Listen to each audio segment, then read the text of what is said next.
Hello and welcome to the 16th session of Queen of Hearts. We're starting off on a calm summer day. Everything's peaceful. No, I'm kidding.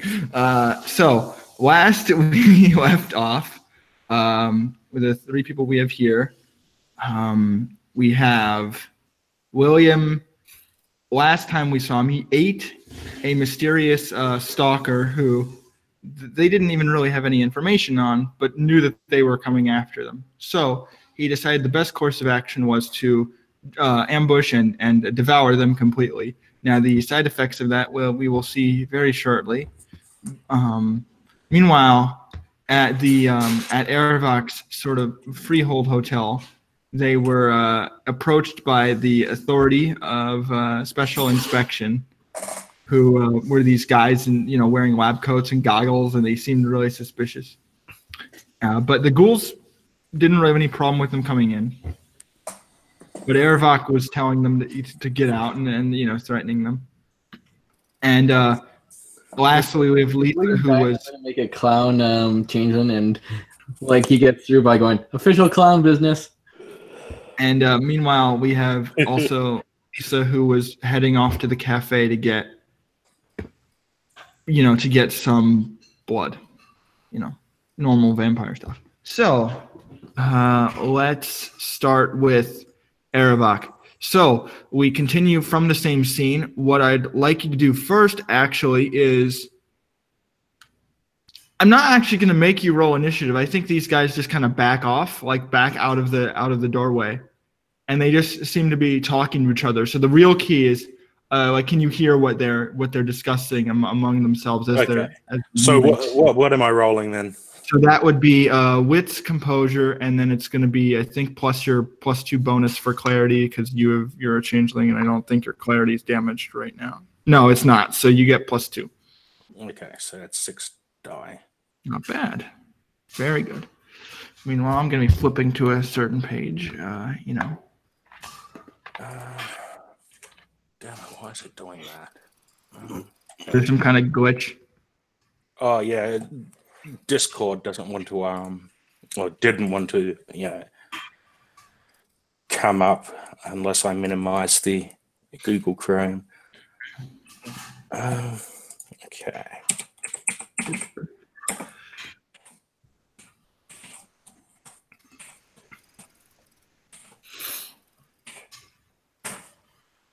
No, I think 2 success. 2 successes, very good. Okay. They are basically you can hear them walking away, and they're like, we need to make a strategic retreat. The only way we're going to get through this guy is if we bring it over back here. Okay, where did we leave it? I don't know. Maybe it's over there. And they're pointing in some direction. Okay, well, we'll double back. Find it and get it back over here. Then we'll get through the door. And they're pointing towards something. And as they do so, you see them walking over towards one building. They kind of go into that building. And then because your senses are also sharpened, you can see actually down the street, once they come out of this building, there are 3 figures. So they have the 2 human-sized figures, right? And then you can see this large shape of black sort of darkness that kind of slowly comes into the lamplight of this large, imposing sort of silhouette that is clearly towering over them, at least 9-10 feet tall. And once it kind of comes into the light, you can see it a lot more clearly than the 2 other ghouls who are just kind of sitting at the desk, so they don't react to it immediately. And they're pretty far away, but since, again, you have more sharpened senses and magical senses, you can sort of see this creature very clearly. It's basically very tall, large figure that seems to be restrained by some kind of coat or restraining, sort of one of those jackets, like a straight jacket. And you can see them kind of fiddling with it. And this large figure clearly has this like mangled face, twisted and gnarled and sort of dried. But one thing that you notice is that it has very pronounced sort of musculature. So you can see like bulging sort of muscles and large, imposing sort of frame from underneath this jacket. And as they sort of unfurl almost like a cocoon, you can see this like almost completely composed of like almost nothing but like muscle and sinew and just like ripped chest. Like ripped as in like it's just like muscle upon muscle upon muscle, like maybe 6-pack, kind of maybe 9 of them. I don't know. It's kind of unnatural. Oh God, they've brought out Bruce Banner. This large, gigantic creature that has like almost dried skin, very pinkish sort of flesh, a lot of blood running through this thing. So it's like very red, almost pink. It looks almost like a Titan from like Attack on Titan, but not really that huge. But it's definitely bigger than a human. And it starts stomping its way down the street, and you can almost hear it. Eravok's going to usher over the ghouls. Yeah, they move from back out behind the desk. What's wrong, boss?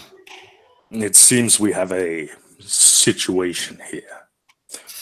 What's up?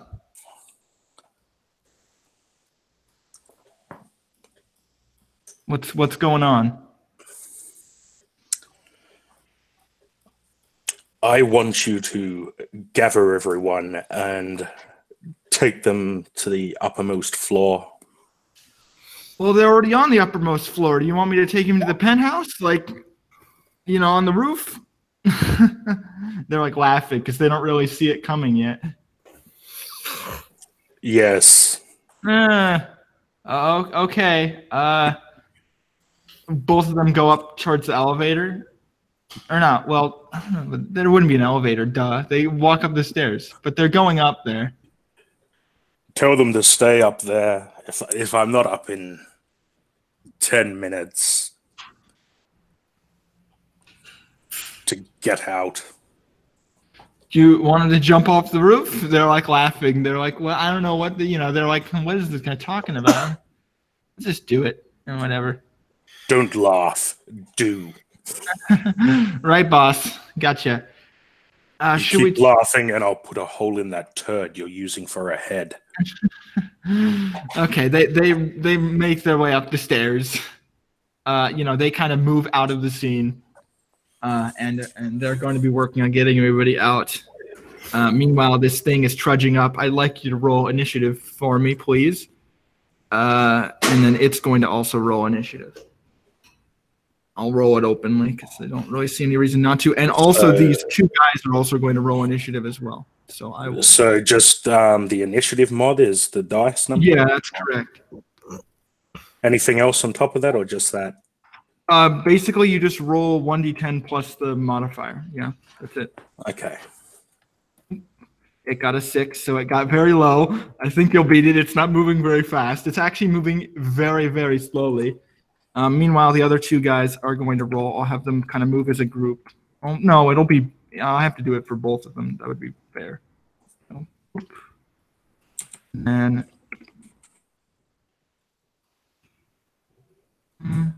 okay, there you go. Those are theirs. Agent 1, Agent 2, and then the big guy. Yeah. You don't come and mess with a fucking dragon. No, you don't. Okay, so I'm going to basically let you go first, and then they'll just go after you. That sounds fair. So you get basically a free turn. These guys are still moving down the street. They haven't actually reached the hotel yet, but they're on their way back. It'll probably take them another turn to get to the actual building. So you basically have a free turn now. Well, he's going to shatter his mask. They are. So I will note this actually. So I'll re-roll theirs because I realized they'd actually probably be drawing weapons. Sorry, I am gonna cut my mic so I That's a good don't. idea. Yeah. You're re-rolling. Why? Yeah, I'm re-rolling their initiative because they would have weapons, so they would take a penalty. Okay. You can see them drawing guns, basically. So they probably are going to try to shoot you from outside. That's going to be penalty of... Oh, right. No penalty for light guns. Never mind. That's good. So they don't take a penalty. Forget what I said. Okay. So yeah. Sorry. You can continue. What do you want to do? He's going to shatter his mask. Okay. So first thing you do then is you spend a glamour for that. Mm-hmm. Done. Okay, so your mask breaks apart. You can describe it if you want, but that's not really super relevant. You already did it once before, well, twice before, as far as I remember. So you're good on that. We kind of get the idea. So now you're this giant imposing dragon figure in the middle of the lobby. The only difference this time with his transformation is that once he's come out, he sort of tenses and he's enveloped by an aura, and then his scales sort of harden into hard plates. Right, the armor. This would be the first time that we kind of see that your armor is sort of hardening up. You're resembling more of that soldier type because your weird went up, so now you're even stronger. Yeah. Sounds good to me. I just need to double check because I think there's a rule for like if you drop your mask, you get stronger contracts or something like that. I have to double check how that works though, real quick. Boop, boop, because I think you would get a bonus of some kind. I just need to remember what page it's on. I think it's over here where it's mask, anchor, needle, wonders, terrors, weird, glamour, clarity, mask. Oh, here we go. Okay, so 107. So this is changes to be fame main portal. No, okay, here, revealing yourself in this way while the mask is on. Treat each successful rolled contract use as though you rolled an exceptional success. So even if you get one success on a contract, you get it's counted as a crit, basically. That's good. That's good. Yeah. Because I'm going to, if that is that the end of my turn. So breaking your mask. Let me check. Can strengthen your mask. To do so, no, that's to this guy's imperfect. May scour a mask, revealing. To do so is fraught with perils. The mask shatters in a changing, spends a point of glamour, and breaking is instant action. Once to recover it, it does recur some. It doesn't say, so it actually doesn't say whether it's instant or reflexive. That's kind of weird. So I think it opens all the edge gates in proximity and attract huntsmen, doesn't it? Yes, that's correct. As it doesn't just reveal this, but rips away the illusion that hides them. But it doesn't say whether it's a reflexive or instant action. It does say recovering it is instant. So I'm actually going to say that in this case, it probably would be instant, but it's really hard for me to tell because it doesn't actually say whether it is or not. Oh, instant action. No, so yes, it would be your turn, unless you want to move. That would be. So I can still do something. Okay. Yeah, you still take free action, but your main action is done. Yeah. Oh, my main action's done. Yeah. Okay. Damn. So I can't use a contract then. No, unless it's reflective. Let's see. If you use a loophole, it will be reflexive, so you could. Yeah, that too. So if you use how do I find out if it's reflexive or not? I'm looking at the contracts here on the World of Darkness Codex, but it doesn't actually say. It would be in the rules for the thing itself. So you could tell me which one you want to use, and then I'll check. Well, I was thinking of following it up with Red Revenge. Yeah, Red Revenge is. I'll check. What page is it? I'm not sure because I'm not using the book at the moment. Let me open the book. No, in the codex it'll say the page number. Second edition, 149. I think that's Thank you. That's what I need. Okay, let's check. Here we go. Red Revenge is instant, so you would not be able to do it unless you have the loophole, which you do not, because you need to exact revenge for it. So they would need to hurt someone you like first before that would trigger. So you can't use Red Revenge this turn. They're basically before this thing gets to you, they're basically going to start shooting through the door. Obviously, they have to shoot. They shoot through the door first, so not all the shots are actually going to get to hit you. So they're taking like a penalty from that. I'm just imagining playing XCOM now. These fucking like gray aliens. And she get airwalk. But yeah, it's kind of like XCOM, but he's the alien.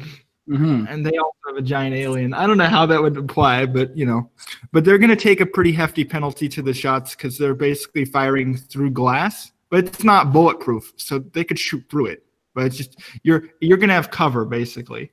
I think cover. I think it just adds to your defense.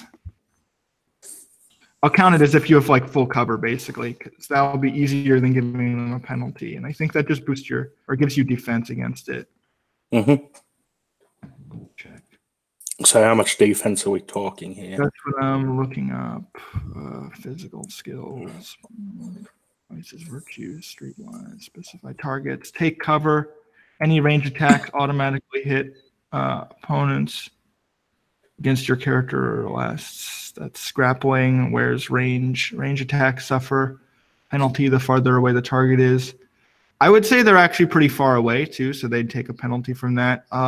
Here we go. Cover, it'd be subtract the cover's durability. Oh, okay, so 190. So that would be basically the glass itself, which probably isn't going to do very much. But is it based on the durability of glass? Yeah, hard plastic, stone, wood, glass. Okay, so durability 1, cover. Fair enough. That's what I thought it'd be. Then you go over here, back again, and then I check this range. Yeah, their range is probably farther away too. Weapon modifier. Okay, so let me check because it says they might not be able to even fire through the glass. So I had to check that because I don't. The pistol I think is a 2.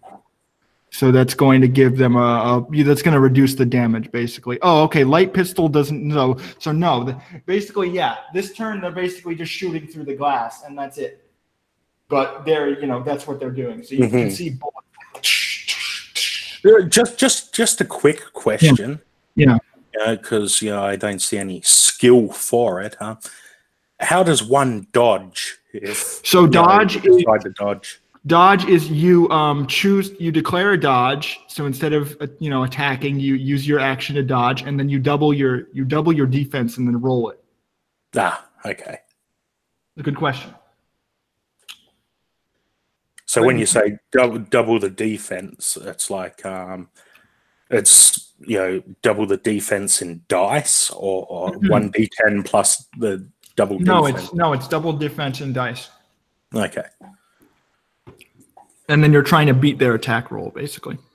Yeah. Reduce the successes. But you can't dodge gunfire, but they can't hit you through the door yet. So they're basically they basically try to shoot through the doorway, and it doesn't they don't have like a machine gun, so it doesn't really and they don't have like a Gatling gun, so it doesn't like pour through the windows. They're just making bullet holes in the glass, basically, and it doesn't do enough to get through to hit you.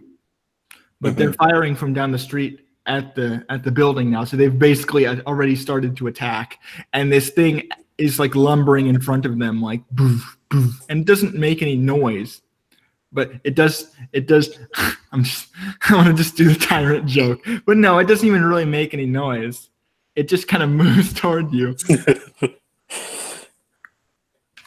Okay. So it's doing that. Meanwhile, it's kind of closing in. Like at this point, while they're firing at the door, you can definitely see this thing moving up towards the doorway. Like it's probably going to rip the door open. Next turn. Mm-hmm. And you're trying to, and this is all while you're transforming, like you're transforming into a dragon, and it's kind of moving up towards the door. And then now you want to still activate Red Revenge? Or Yep, Red Revenge. Okay, cool. So that's going to cost you 3 glamour.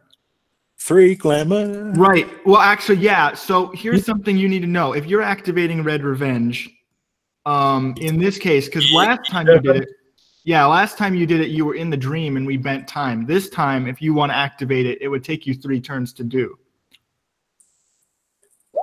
So by then, you would you'd be able to buy some time with the door, but if it gets through the door, then it's gonna beat on you while you're activating your armor and stuff, because you can't. Oh, well, you have 2 per turn now, so it would take you 2 turns. So yeah, you could probably.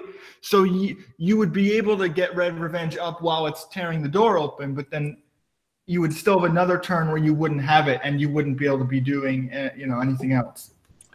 Yeah, well, that might be the case, but then I also get a +3 to initiative, intimidation, and physical dice pools. So right. If defense is counted as a physical, yeah, it would. Like if you're dodging, but you wouldn't have it active then. Either way, I'm going to spend the 3 weird and power it up anyways. Yeah. Well, so what you do is technically you'd spend it, but you could spend it all at once. It doesn't really matter that much. No, I've spent it all at once. Yeah. So you're basically charging up. You're charging up your aura. Like we can see this. Like so, you can describe it if you want, but Bad Day is basically what's happening. So that's what you're spending that turn doing. Yeah, he sort of closes his eyes and focuses. He focuses on the sound of the lumbering beats, the shots firing through the glass, and on his own heartbeat as he starts to psych himself up.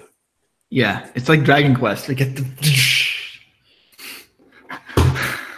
So you're doing that. Your aura is kind of building, and as that's happening, this thing is gonna try to tear through. It's made of glass, so it's probably just gonna rip the door out of the way, basically shove itself through the doorway, and now it's like you're in the lobby, so it's maybe like 10, 15, 20, 30 feet, depending on how close you want to get to it. Unless you want to be like in the middle of the lobby or you want to be closer to the door. Where are you? Well, I haven't really moved from where I was, so yeah. So like the center where the bar is? Yeah. So it's probably like 50 feet from you then. Meanwhile, after this thing tears open the doorway, the 2 guys are shooting at you, and you don't get you can't dodge these because they're gunshots. Well, I'm probably lucky that he isn't Michael Myers. No. Otherwise, the creature would have done this. I'm getting the roll ready real quick. I just need to check something.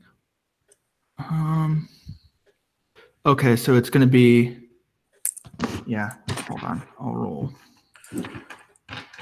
This will be 1, 2, 3, and then they have guns probably pretty high, and they don't have willpower, so it's just going to be this much. Not very high, but they're both rolling. So, whoa, fizzle beef. Okay, that's going to be hit. Oof. Oof. Okay, that's 3 lethal for the first shot. Goes right through your armor, like. So how does that measure up against the defense? Well, so you don't get defense against firearms. Defense, unless you have something special. Defense is only physical attacks. Yeah. Yeah, unless you have like super speed. The only thing you can really do is get armor or use a contract. And then this one. I have a contract that allows me to do So yeah, that. four lethal in total as they kind of shoot bullets, and these these are like steampunk guns that they're firing at you. So there's like a discharge of like almost like steam and energy coming out the back. These aren't like normal pistols. And when these slugs hit you, they're like really the impact force is much more than you might expect from like a normal gun. So it rockets into your chest, and they both all these bullets they're firing like actually exit out the back, and now there's blood like pooling around your chest as this aura is building up, and it accelerates as this is happening because of the stress and whatnot. But you're actually hurt now. I don't think you're injured from that though, because you have really high health, but you're affected by it. So what did you say? 4? 4 lethal, yeah. Oh, not injured. I'm just halfway dead. Literally half. So next. Oh, sorry. Did you have something? No. I'm sort of musing to myself there. I'm like, what did I do with my lighter? So on this turn, you'd have it finished. So in this case, I think you would get you'd start getting the benefits now, and then it's going to attack you. So you would actually have the armor up and such. Do you want to try to dodge his attack and get benefits from that, or do you want to attack him? If I'm going to get benefits now, then I will dodge his attack because and even if he hits you, you say it was dodging is double defense. Yeah. You also said that it would apply the bonus that you get from Red Revenge. Yeah. Red Revenge, so a +3. So that'd be 13 dice to dodge. Yeah, that's correct. This thing has really high strength, though. So we'll see how it goes. I think I might lower this a bit. No, it's fine. This thing is supposed to be really fucking strong. Oh, it seems the Mitten Men were strong as well with their fucking guns. Yeah.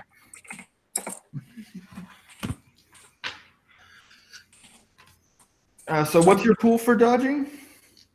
13. 13, not bad. I'll tell you what this guy's is real quick.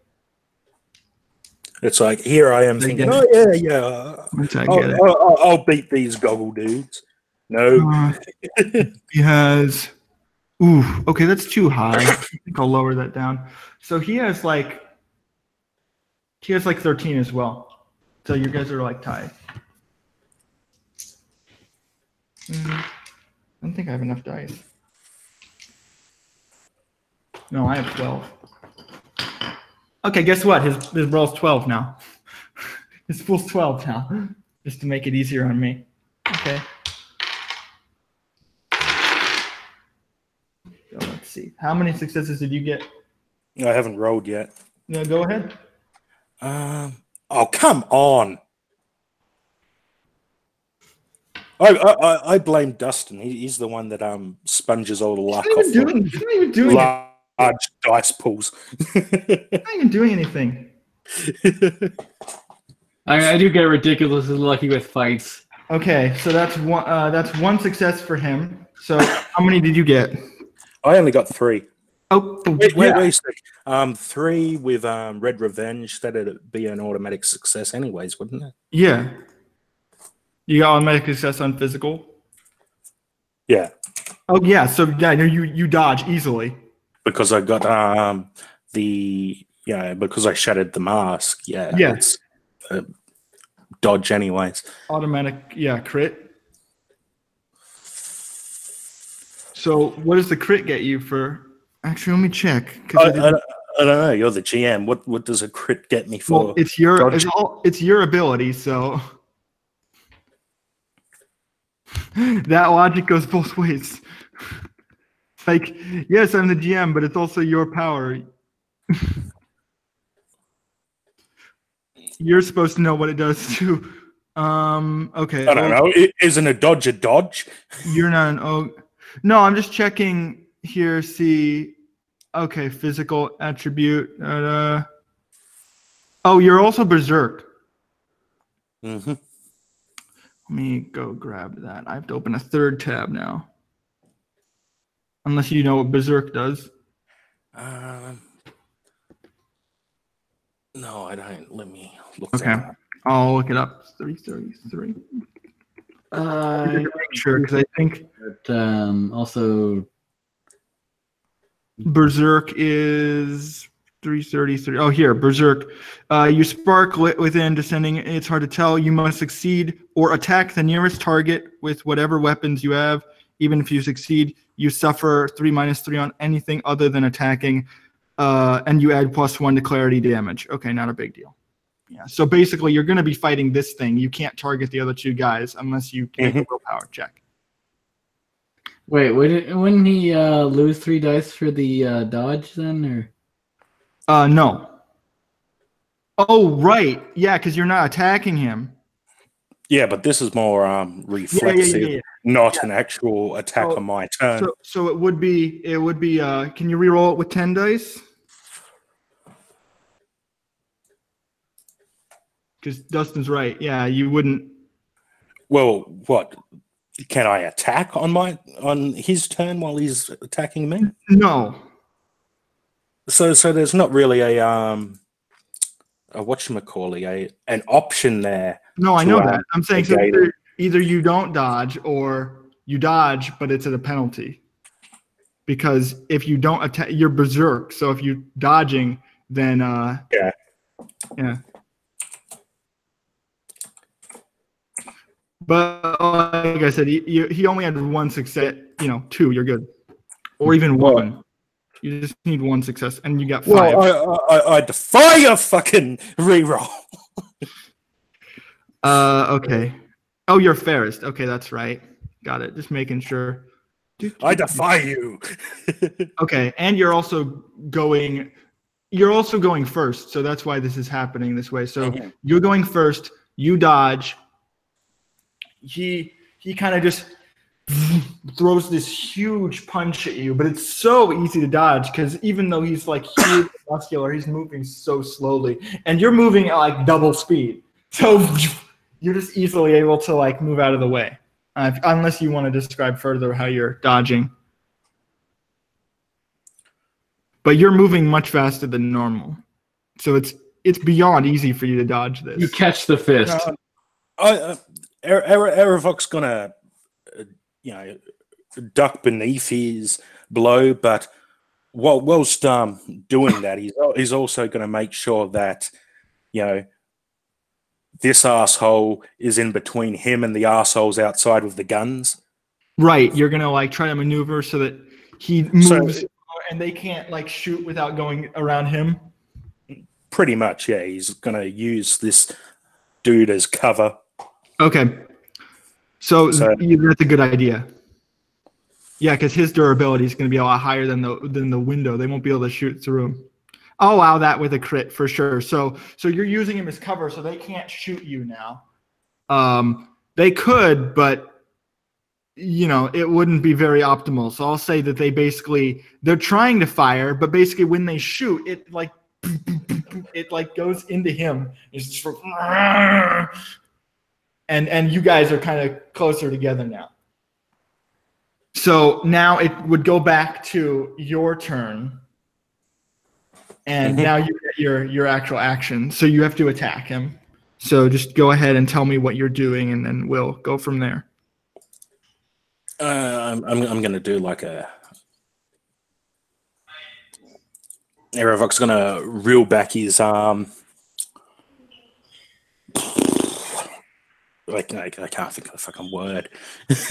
he's gonna reel back his right hand and sort of lash it forward, sort of try and impale him with the claws. You're gonna just shove your claw through him? Yeah. Okay. So you're gonna get +3 to your attack from the normal pool, and his defense is, let me grab it. His defense is, where is it? 3. Very low defense.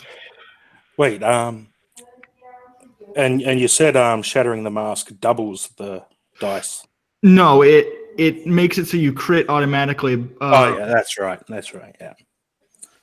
Okay. But you don't get any effect from Red Revenge on crits, so it doesn't actually have any effect unless you do another contract. Like if you do another contract, it would have a different effect. But Red Revenge doesn't have any effect on crit. I don't know. Let's see. Where is it? I should be using that. Might of the Terrible Brute, is that? What is that? Second edition, 148. Okay, 140. Basically, it allows you to It allows me to steal the opponent's strength. Yeah, this is reflexive, so you could use it immediately on your turn, so that's fine. Let's see. Loophole character is no, so that doesn't apply. You let out a terrifying roar, calling on the power that served your keeper. When the player wins a contested grapple roll, the changeling gains a new option. You may reduce the opponent's strength, so you have to grapple him to do that. Yeah, I'm assuming you would attempt that. Okay, that's going to be kind of hard because this guy is again huge, and trying to grapple him is going to be pretty difficult. But you might be able to do it. Not really. Not with the bonus from whatchamacallit, from Shattering the Mask. All I'd need is one success to have it crit. Yeah, but that doesn't mean that you win. You crit on the effect, not on the grapple. You don't crit on physical actions. It's just contracts. And this one doesn't have a critical effect either. It's just, you can grapple him, but you have to grapple him first. Oh, bloody hell, I need a better contract. Read the fine print. There's no fine print. It's all the same size. I mean, I could add an effect. Like, it would obviously do something more, but the idea is... Okay, 2 of these. 2 more. So I spend 2 weird for... No, you don't have to spend it until you grapple him. Oh, glamour. Yeah. So you don't spend it until you grapple him. Right now, you're not grappling him. You're going to do it right now, so you have to make a strength roll to grapple him first. Mm-hmm. And I already rolled that for myself, so I know your difficulty. Is this also an attack, technically, or 2, 4? Of course, it's an attack. I'm not beating around the bush. Yeah, I would count it as an. Yeah, so he can still do it. I just want to make sure because grapple rules are weird sometimes. Yeah, no, I'm still gonna count it. Like, you're still gonna attack him. So strength and grapple would fall under brawl. Yep, that's correct. And the way he's going to grapple this wanker is by hooking in with his claws. Yeah, okay, that's cool. So that'll give me a +2 with that. +3 from Red Revenge for physical. For the record, he got 5 successes, so this isn't going to be easy for you to do. Oh. Of course not.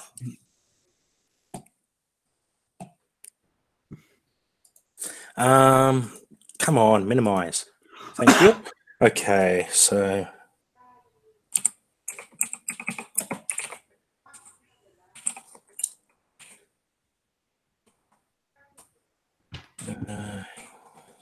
instant uncontested strength plus brawl versus strength plus brawl. The character with the most successes. So if you fail, they can grapple you, but you still might be able to get the contract off.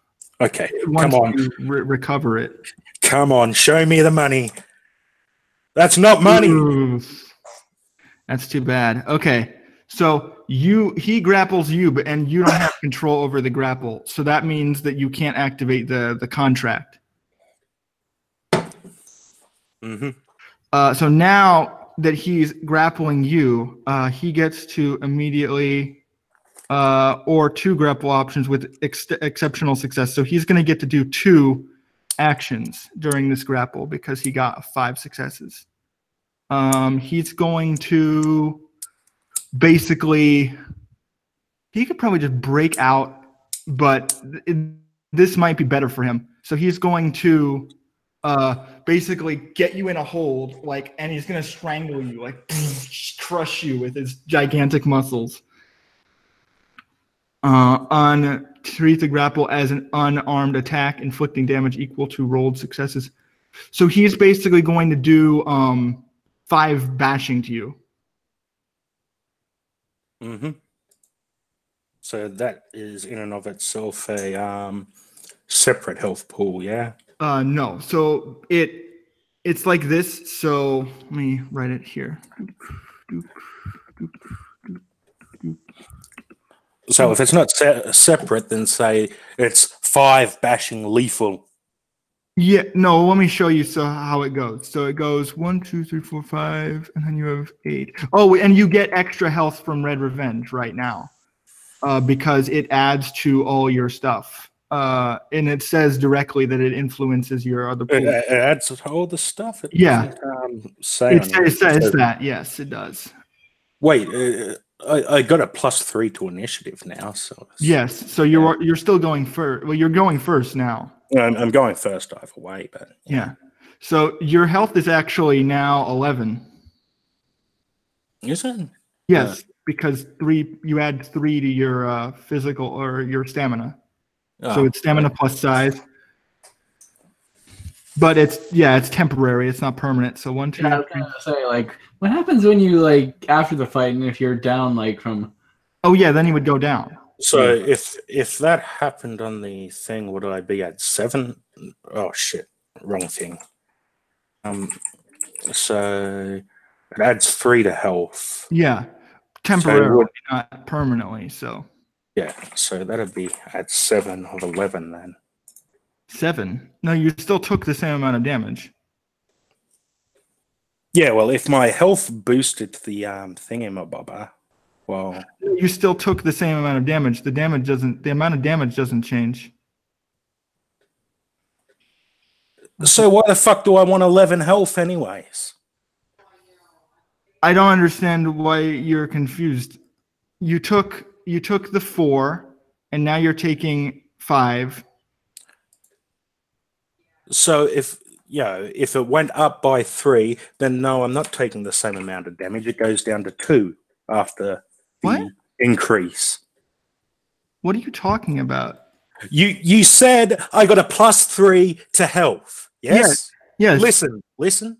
I started off with 8. I transform, +3 on top of 8 is 11. I took 4 damage from guns.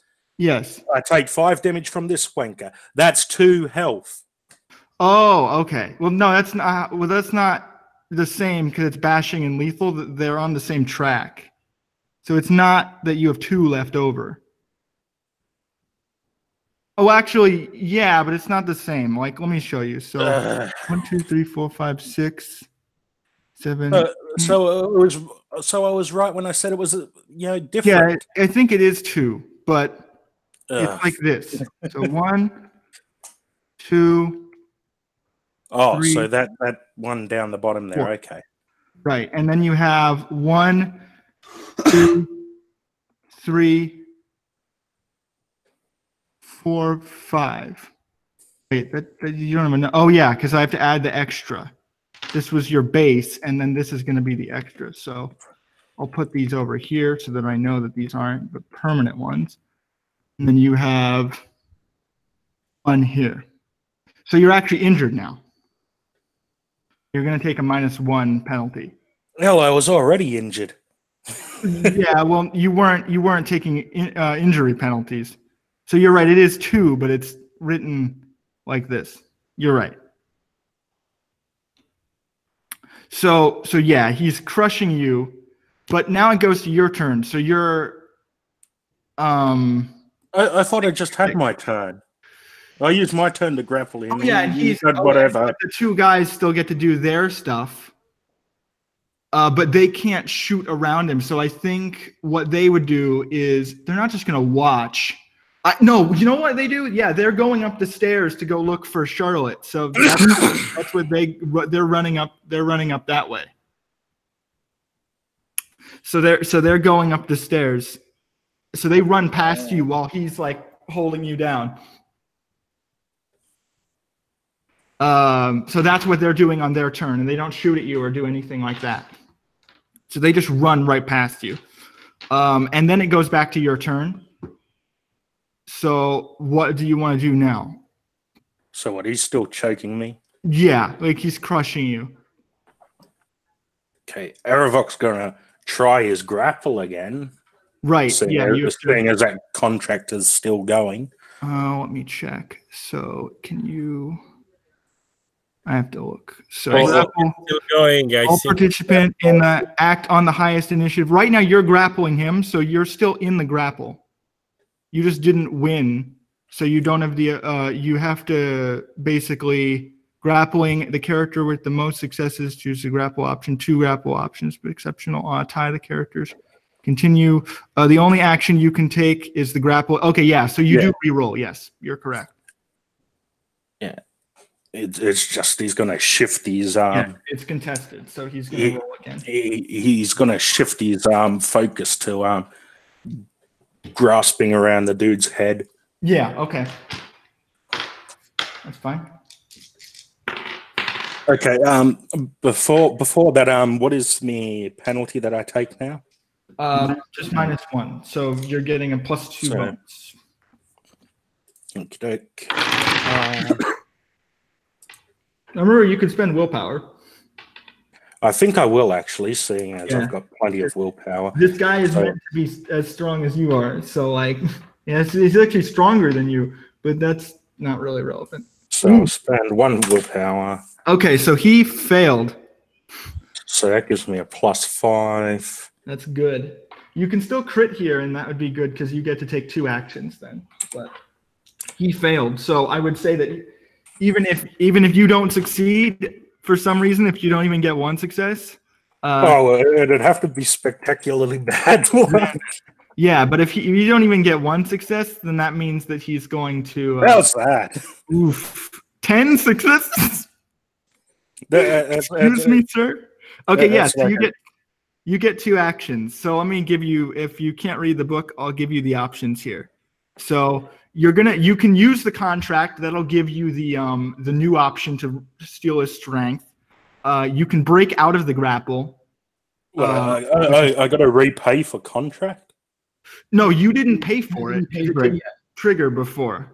Oh, I already paid for it. So okay. I guess I'll use the contract then. Yeah, because you didn't activate it because he grappled you. You didn't get to use it. Now you're going to use it, and it automatically crits. Which so let me see what it does. So Might of the Terrible Brute, defiance of it says you may reduce the opponent's strength by 1, add it to her own. Opponent's strength reduced to 0 this way gains the immobilized till unable to perform any actions.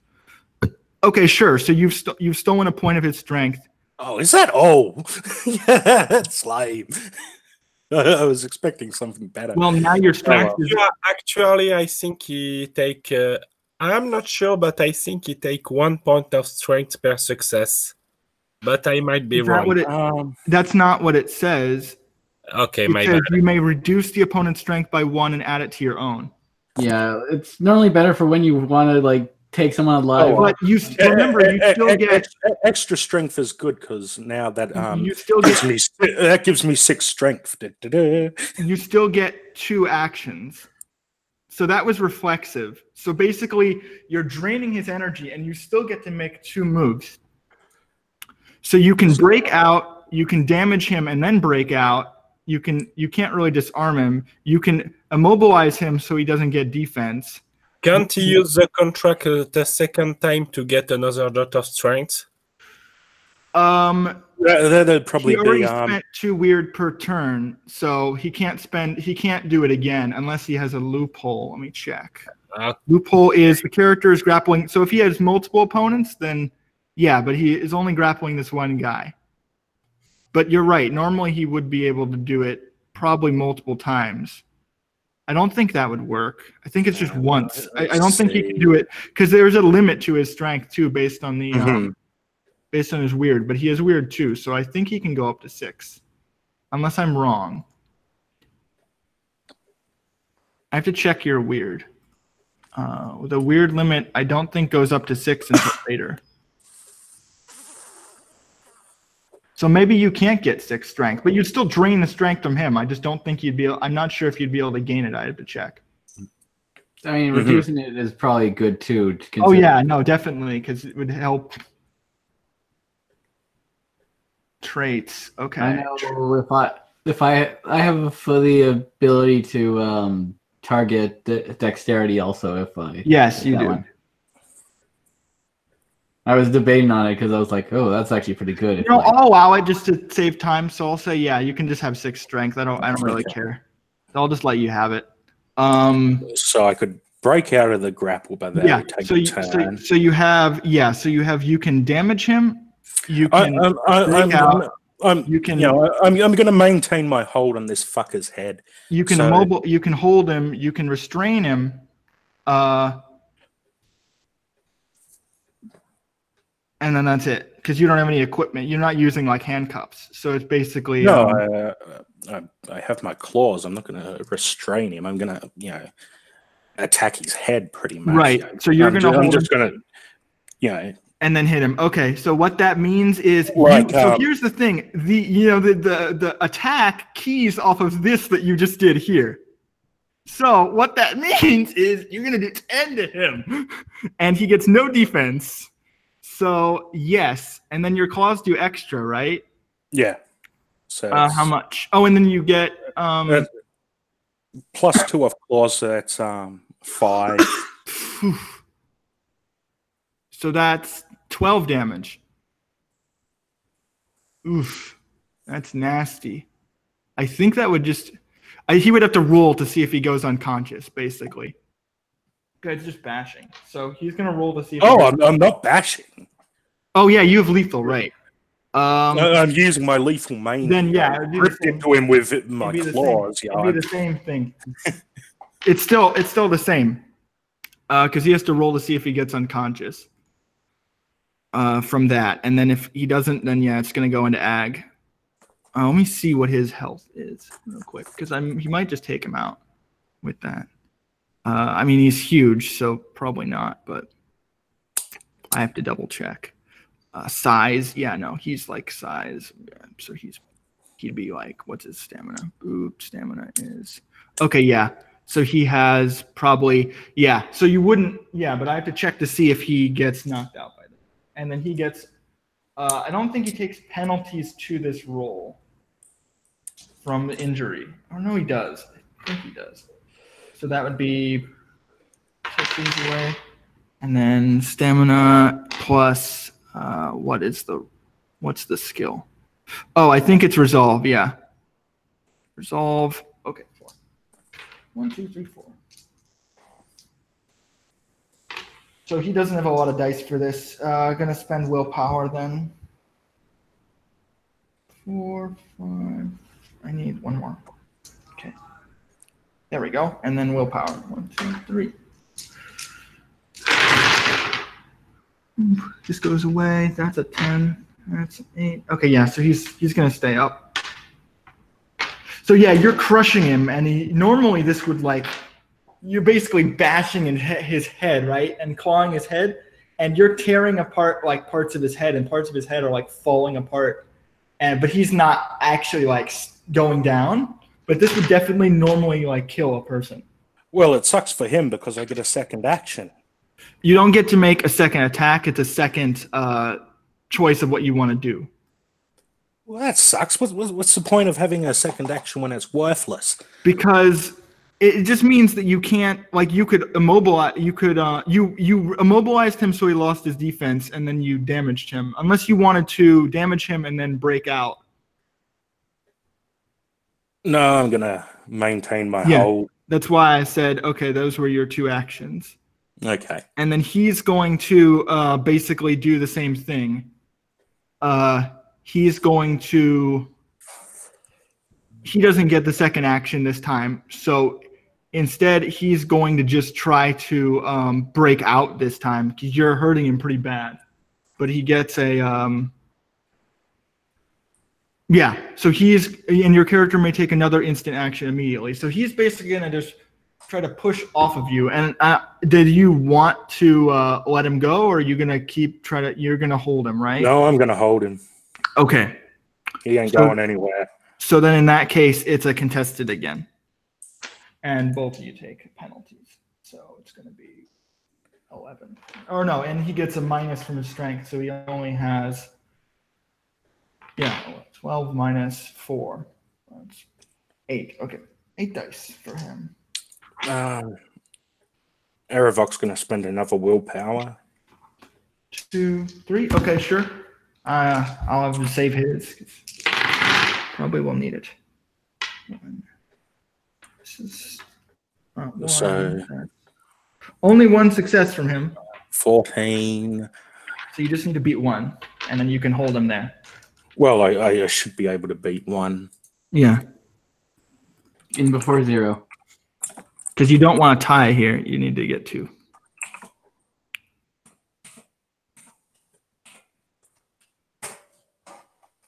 Okay, yeah, that's gonna do it. So so it's your turn again. You're holding on to him. You get 2 actions again. So do you want to do the same thing and keep? Yep, again. Okay.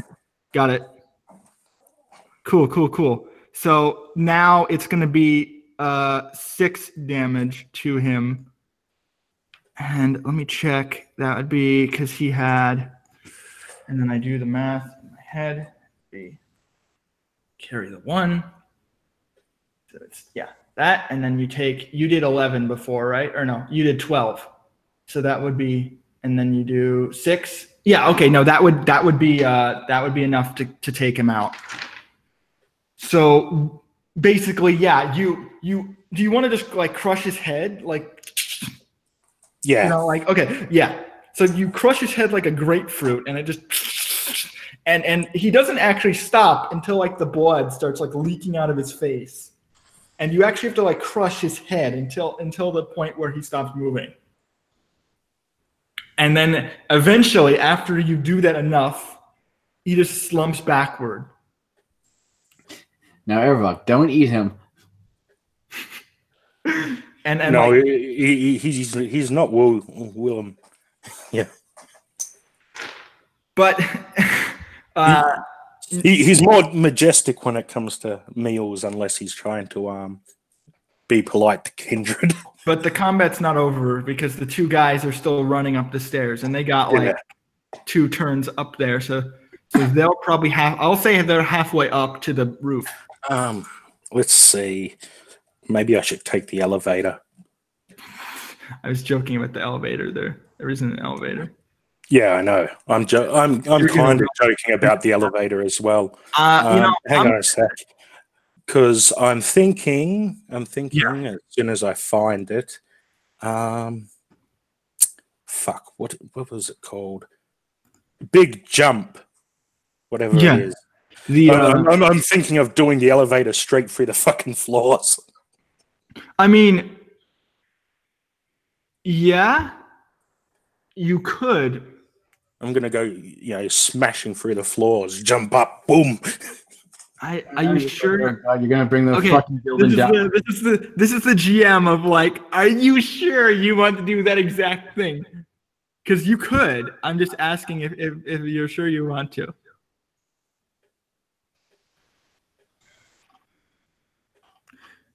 I've got to find the fucking ability first. I know which one. I know which one you're talking about. Yeah. Yeah, I'm trying to find it. I'm trying to find it for myself for reference here. I'll start taking over. Paralyzing presence. Yeah, I know which one because William has it too. Mm-hmm. It's 145 or 146 on the PDF, I think. And then this one,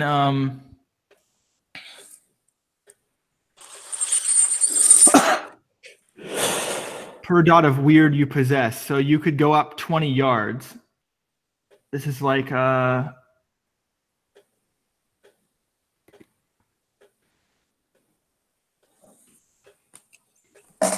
I'm just checking to see if you could clear the hotel. What? Yeah, you could clear the hotel pretty easily with this. You could get up to the roof. No problem. I'm just Okay, so like, are you gonna take bashing damage as you go through like floor? I mean, he has armor, so no. Okay. I mean, he's surrounded by this thing, so it would protect him from the wall.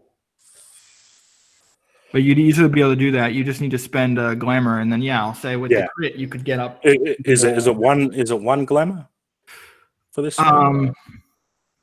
Yeah, it's 1 glamour. Okay. So I'm taking. The problem is you do need to make a strength athletics roll with -4 because of the red revenge. So if you can clear that, then you can get through to the roof, but you need to do that first. A -4 because of red revenge. And the penalty from the that's such a shit freaking negative to that. It's like your enemy's on the other side of town, but you're going to take a penalty because you can't attack him this turn. Correct. That's how it works. Yeah. That's why it's not like the best. Because otherwise, it'd be the best option, like 100% of the time. Am I able to sense where they are? No. Damn. So I can't do a spear tackle through the floor. No. That would have been cool. I mean, my question. So you're just leaping from the lobby up to the roof, basically. Yeah. Okay. Yeah. So go ahead. You could turn Red Revenge off, I believe, and. Yeah, but then you wouldn't be protected from the. I'm not going to turn Red Revenge off. If he did that, then he would take a ton of damage going up. I agree with Dustin on that. Like, if he turns the Red Revenge off, then there's nothing protecting him from going on the roof. So can't you just go outside and jump?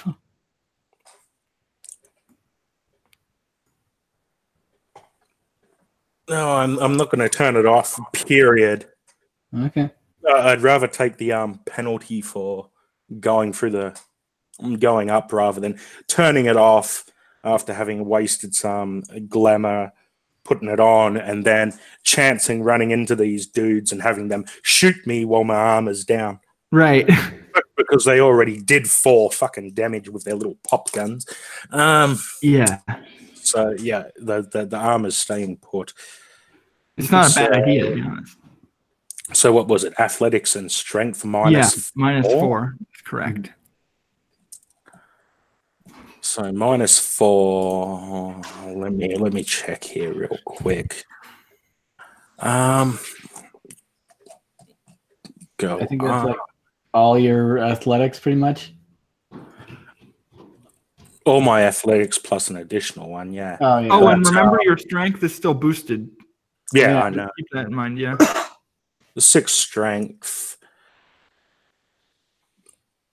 plus 3 athletics, that's 9, plus an additional 3 because it's a physical dice pool.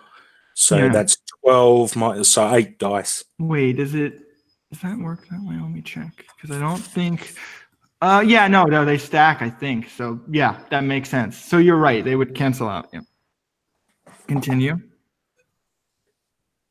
So 8 dice. Still not bad. Yeah, not bad. And then what was it? I only really need 1 success for a crit because of the mask. Well, yeah, so you don't need to worry about that because.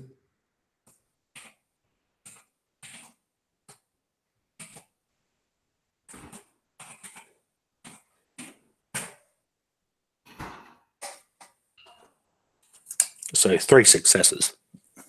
Yeah. I'm just trying to check. So yeah, it says the Berserk will go away once you defeat these guys. So just keep that in mind. Mm-hmm. That's what, but they're not. The reason why you're still Berserk is because they're still in the hotel. So sorry, did you roll yet? Yeah. 3 successes. Oh, 3 successes. Okay. So yeah. So you Superman up to the roof and bang, bang, bang, all around. And come on, you got to do it with style. Yeah. You shoot up towards the roof, and the building is like starting to lose integrity now. You make it up to the roof, and I'm assuming the ghouls tried to move quickly, despite because they start to take you seriously, especially once they start hearing gunshots. So they did actually move. Not everybody, but like maybe half of them and Daisy are there, and the rest of them are starting to move up. But it hasn't been a very long time. But yeah, a few of them are there. So like maybe 7 people are on the roof, and now you burst up from a hole. I burst up through a hole looking awesome. Yeah.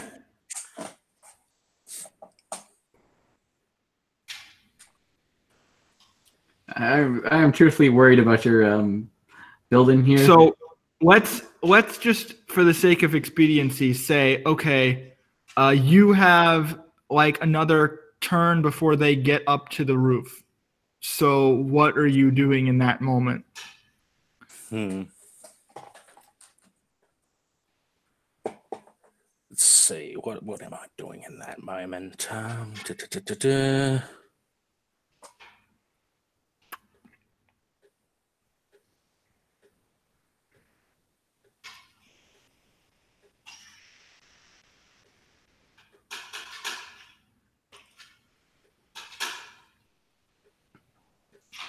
I'm just checking through the contracts here. No problem. Take your time. I'm eating. I don't mean to add more to this, but it just kind of occurred to me, like, there's gunshots in this like area. Like, are the mortals doing anything? It's at night. Well, yeah, but I think the policeman would probably start noticing something's going on. Yeah, for sure. It's just obviously he's on the roof. I think maybe you'd start seeing some activity, yeah, from the roof.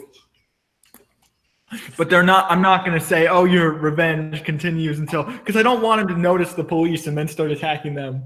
But they're probably bringing out horses and like there's something going. Like they're starting to mobilize. Yeah.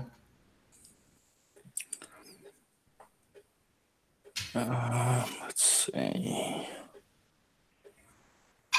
That's a possibility. What is that? Okay, let's check that one.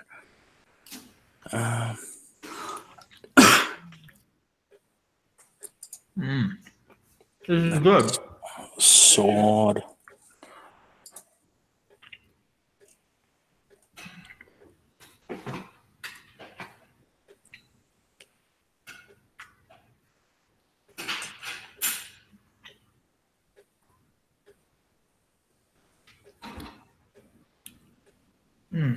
This is great.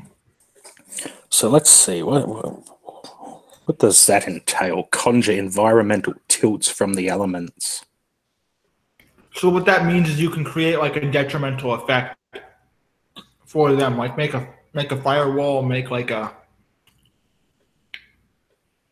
something that would get in their way.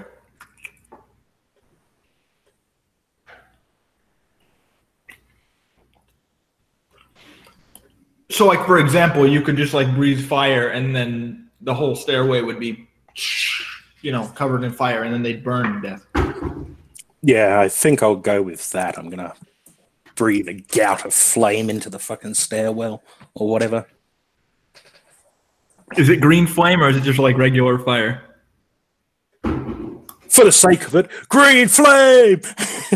Okay, perfect. So you exhale this. But that's not going to take a penalty or anything. It's just is this magic fire that doesn't affect wood? Nope. Okay. At the end of this, you counted all buildings. So that costs me one glamour, I think, to cast that. Yeah. If I'm reading it correctly. What's the name of the? Elemental Fury. Okay. Elemental Fury. Okay. I just want to see if you get a crit effect on that. Because you should. Royal. Okay. Oh yeah. +1 glamour. So Channels are furry outward. Per glamour extends 20 yards meter. Yeah, so that's not going to matter.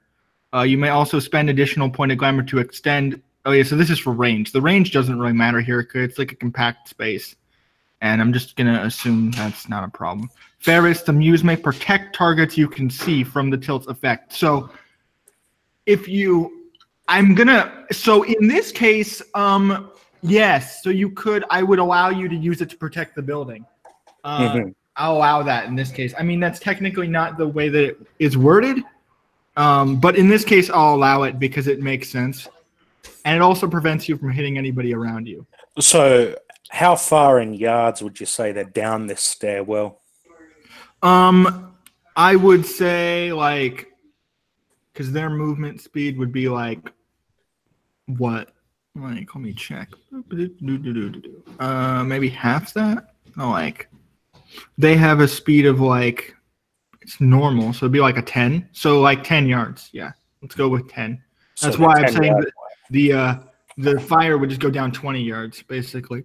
Yeah, okay, so I'll spend the glamour, and yeah. Oh, well, they're halfway up, so it would be but 10 times. I can do better math than that, because it'd be like, yeah, no, 10 yards is still right. That's right. I got it right either way. Sorry. No, I'm right. 10 yards. Yep. Kill him with fire. Sorry, so what were you saying? Yeah, I spent the glamour for that. Okay, so that's basically, I'm going to look up the tilt for that real quick, because it's Inferno. Inferno, Disco Inferno. Oh, Inferno. 330, so I'm going to see what they have to do on their turn.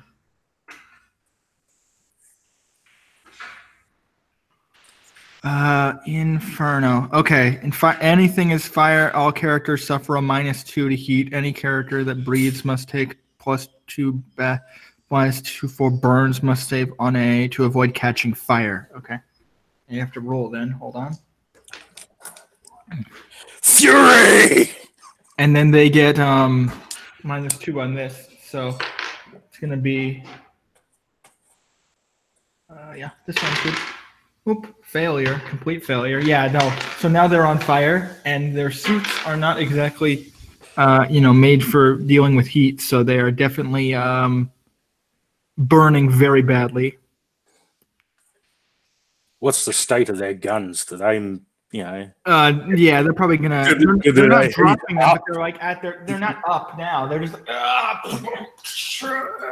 they're like, on fire. So they're not shooting at you right now.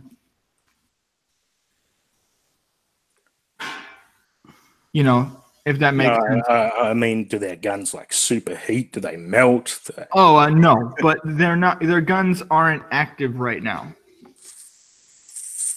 So like they're not going to be shooting at you or doing anything. They're going to be trying to like run away, or like run up, run towards you. But it's going to be pretty difficult for them to do that because they're on fire. I'm just checking to see what action they take on their turn from the fire. Mm-hmm. Exposure to fire, armor. Did I need to roll anything with that? Or? No, just because you're using the contract. That was your turn, though. Mm-hmm. Storyteller discretion. The action might immediately put out if they. Yeah, no, they're not. They can't really. They're not really going to stop, drop, and roll from this. And this is definitely like a Inferno size. So that's going to be 4 feet of fire. Yeah. So this is. They're basically taking a ton of damage, and they're running up the stairs toward you. You know what? So they will fire, but they're taking like penalties because of the smoke and such. So they only get, they don't get as much dice. But they're firing up the stairway at you, but they're taking a lot of penalties. That's a miss. Oh wait, no, that's a hit. Oh wait, you have armor and you have defense. Yeah, what's your defense? Defense is 5, armor's 3. Oh wait, 3. yeah, firearms. Never mind. Yeah, your armor's 3 though. So yeah, you ignore that one. This one's coming at you. That's 3, and your armor would block that as well. So basically, in this, because of your red revenge and everything, They actually do hit you this time, but because your red revenge is up, yeah, you were right. The bullets just they just bounce off of you. You know, you really are you're Superman right now. It just does absolutely nothing. See, and that's why I didn't deactivate Red Revenge. And then that's their turn. So now it's your turn, and they're still going to be taking. They might just. It looks to you like they might just burn away, you know, before they even get to you. But they're getting closer to you now. They're like, right now, I'm thinking end of Evangelion. Yeah. Oh yeah. In what way? Where the dude comes with the flamethrower and shoots. And the people are like, ah! And then it's like, hit him again! I was gonna say, I hope you don't turn into Ray and then just like eat everyone. No, in other words, I'm going to spend another glamour and hit him again with another elemental fury. It doesn't stack, so you can't do that. But you have the ability, your ability that you can just shoot fire. I can't burst him with another. Oh, that sucks. You have an ability though that you can just shoot fire. I think with lethal damage on your sheet. How far away are they? They're like at this point they're like 5 yards, so like 15 feet. So enough for me to close the distance and attack? Oh, yeah, easily. Yeah, because your speed is boosted right now, and your speed isn't like 5. I'm going to close this. Even if your speed was 5, it'd be 8 now. Do an impaling strike. Sure. Go ahead. Their defense is going to be like 4 or 3. Or no, yeah, 4. 4. It's still the defense would still be the same. The question is, are they both close enough to attack at the same time? Or no.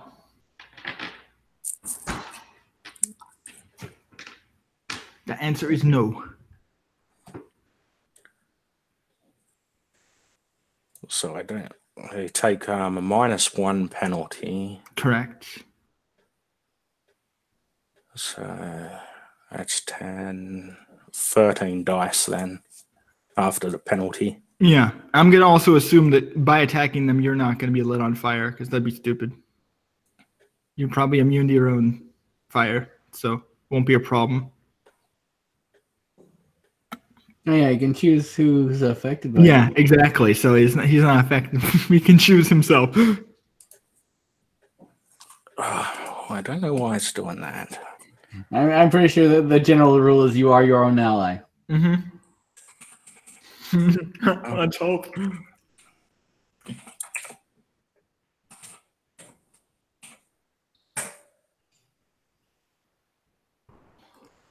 Six successes. You know what? For these guys, I'm gonna down and dirty it. So we'll just do contested, and they have like no dice. So basically, I think what I'm trying to say is, yeah, I'm gonna call this for in your favor here. Unless you want me to make another attack against you and see how that goes, but that's the only thing that would happen at this point. And it would deflect off of you again. So that's why I'm saying, yeah, I'm just gonna say, okay, you impale the guy in front of you. What about the other guy? So let's say, yeah, he shoots at you again, bounces off. What are you doing to him? So I've put my fist through the other guy and claws. I'm going to continue charging down the hole and, skewer the second guy as well. So they're like shish kebab on Aerobox arm. Gotcha. So, yeah, you put your fist. I'll roll that again? Or? No, you don't need to roll. I was just saying, okay, what do you want to do? Okay, so you, and then once the guy comes in, you just, and they both are very clearly dead, and their corpses are already burning away. The suits are like not even, they're somewhat protected from it, but like, they're smoldering as well. And the guns are, falling into the fire and they're melting. Mm-hmm. They're made of like we're not getting any loot. They're made of like brass and clockwork. But your fire is also magic, so Yeah. So I would say then the Berserker wears off the Red Revenge. I'm assuming you just turn it off, unless you want to confront the police, like full on, like. I don't think I'm in any condition to confront police. No doubt they've got guns and whatnot as well, unless they're your classic English bobbies with the truncheons. Oh, probably, but you have to spend another glamour to put the mask back up. I'm assuming you want to do that. The mask is going back up, and Aravok's pretty much going to collapse to his knees, worn out. Mm-hmm. Okay. So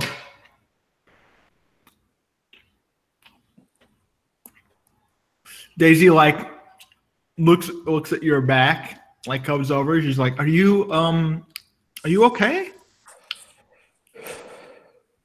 What happened? What's going on? I heard what's with like she's looking over at the hole that you left in the ground and all the holes." Our villain's no longer up to code. Yes, we're going to need to gentry proof it, changeling proof it.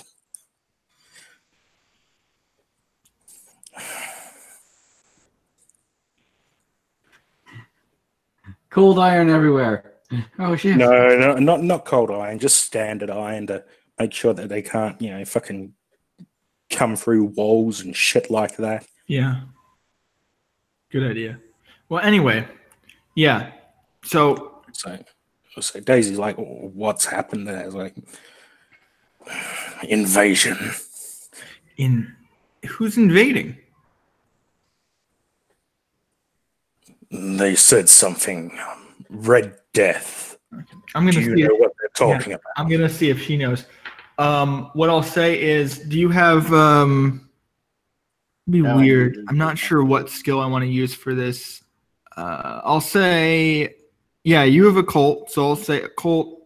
You can roll intelligence occult, and then and you get a penalty. I'll say a -1 because you're injured, and also you don't really know. Injured? I'm fucked up. And also you don't really know who they are directly, so you get to roll, and then they're going to help you basically. But they seem pretty knowledgeable. One success. Okay, that's good enough. I'm just going to check. Oof, they got 2 10s. Daisy, she's probably pretty aware. Yeah, so roll me 2 more dice real quick. Just because she's helping you. Another success. Okay, good. That's 2 successes. Yeah, she explains to you like, yeah, he's sort of like, well, he works closer to the city. I don't know him personally. Like, I was taken closer to where, out in the fields, out in the wilderness. But I've heard a lot of accounts of people talking about him. He treats a lot of people on the other side. He has a factory, a sort of a lab, from what I've heard. If he's sending guys after you, that must mean that, he wants something that's here. What do you think that is? I do not know. They were here to inspect. They were looking for something. They're looking for. Well, what are you keeping here that would be valuable to him? She seems like confused. Like, I don't think any of these people are his property.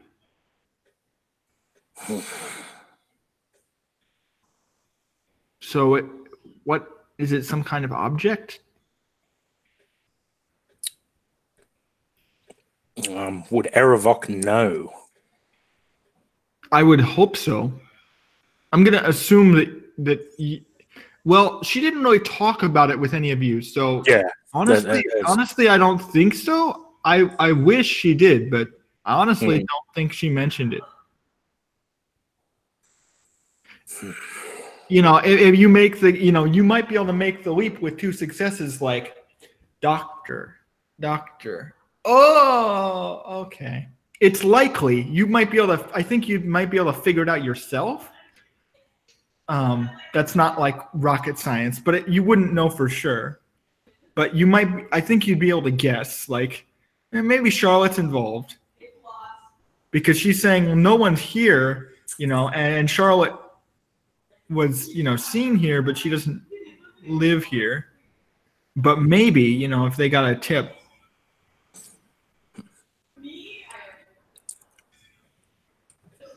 I'm not sure what they were looking for, but I'm not going to let it slide. Well, maybe you should focus on fixing this place up before you go out. And the 2 ghouls are like, the police look like they're on their way in. Should we tell them? What should we tell them happened?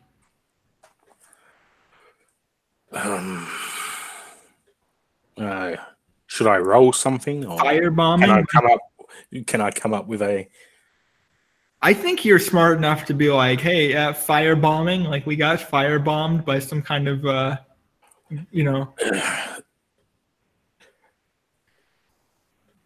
It wouldn't really explain the damage very well, but it might. Let's see. I'm just thinking of a plausible excuse here. Gas leak, What gas? Kidding. Damn, I can't blame it on the IRA because they were founded in 1969.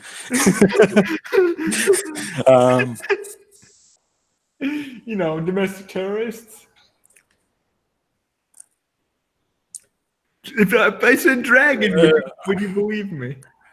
Domestic terrorists with weapons, and they sort of, Those damn. They ended up burning themselves with fire bombs, and the buildings coming down, and yeah. Blame the French. No, let's not do that. So yeah, you're gonna. I mean, that's fine. You don't need to really come up with a good story. I think that saying like, "Oh, there was a fire bombing," is like good enough. But they're gonna launch an investigation, so that's gonna be the thing. Like, you might not want that, but if you tell them that, then they're gonna look into it.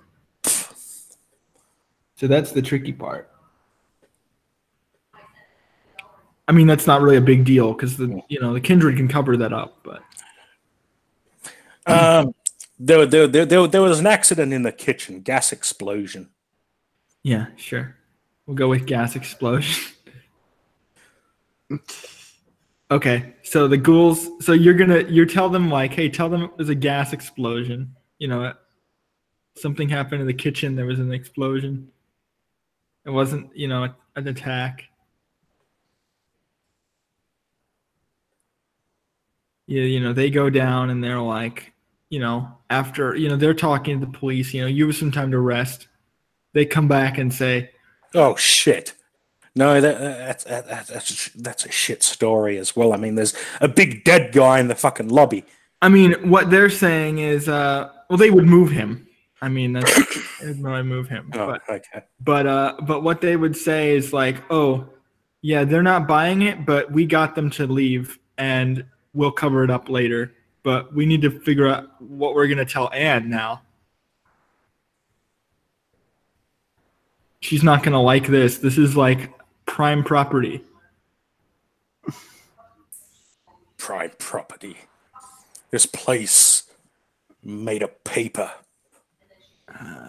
They like look around at the holes. It needs to be reinforced. Reinforced? Well, all right, but we still need to tell her what happened. What actually happened? We didn't see anything. Changeling invasion. Invasion? So this is going to cause a problem? Maybe you need to tell the prince about this then. This was your idea. You need to take responsibility. You didn't say that there was going to be an invasion because of this.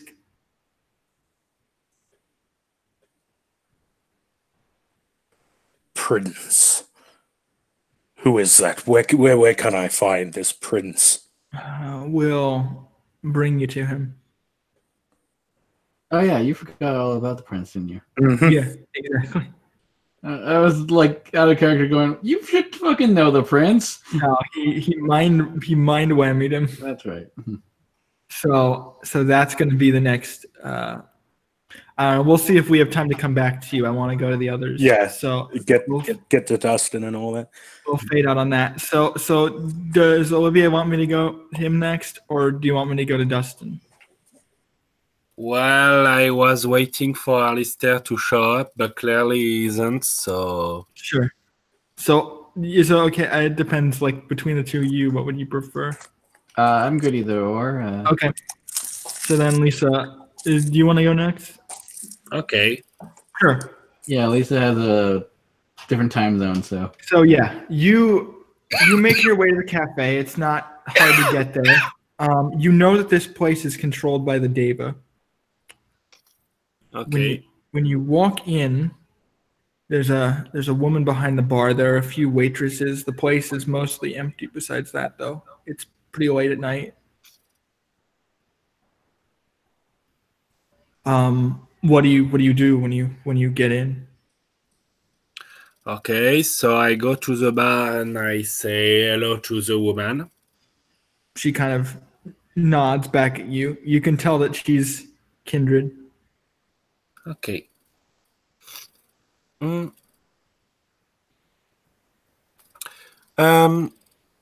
can tell she's kindred. Yes. Okay. She sort of has like short, dark hair, and she's wearing like a bartender outfit, or more like a waitress outfit. I mean, sort of like that sort of classic like maid sort of outfit ish. I mean, it's sort of that period, so it kind of works. More English than French. It's sort of similar, but it has that kind of look to it. It's more restrained, but so it's not provocative, but it's sort of like a dress. Okay. Little frills, that kind of thing. So, am I allowed to feed here? You ask her that? I just felt it would be more polite to ask first. Oh, sure. She says, well, I have some blood, but I'm not giving it away. We just had a party the other day, and it was fairly, well, no one was hurt badly, but it didn't really go very well. I'd rather not start giving things out if I know that people are going to come here and do things like that, cause a problem. I understand.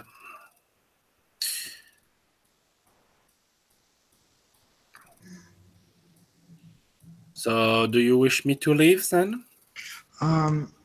No. I can give you what you need. It's just a matter of Price? Well, in a matter of speaking, yes. Do you have anything that you can offer to me? May I use the specs on her? Oh, sure. Yeah, go ahead. Yeah. I know it's starting to become an habit, but when you have the ability to learn things about people without them knowing, you use it, damn it. Yeah, I don't see why not. I mean, it's technically, again, still rude because you're doing it on like Elysium, but it's as long as she doesn't find out that you're doing it. It's, oh wait, it's Elysium. Then I will avoid. Yeah. Sorry, I should have suspected. So it's fine. I just wanted to make sure you knew that before you did it. Like if someone finds out you were doing this, then it'd be bad for you. Yeah. I mean, technically she wouldn't know, but if I let slip the wrong if you fail or something, then I'd be like, well, they notice, and then then they could report you or something. Be like, what are you coming in Yeah. here and doing this? I don't want to risk trouble. Yeah. You can still kind of feel things out if you want to make like a roll to like try to gauge like, okay, what would they be interested in kind of thing. It depends. What would you be interested in? I do have some money. I have knowledge. Well, that's good enough. If you have money, I'll take it. I need to pay these people, you know. Sounds reasonable. Very well. So, well, how much does she ask resource-wise? She'll probably give you like the equivalent of like a blood bag for, one resource. Okay, then I use 1 dot of resource to pay her. Yeah. So you don't need to worry about, you're not spending over do you have more than one or do you just have one? I have 2. Okay, yeah. So this is easy for you. You don't need to worry about it at all. You can just hand her some money. And she kind of gives you she has some blood that she gives to you in like it's not like she gives you a few cups of it. So you just kind of, it's more of like a sit down place.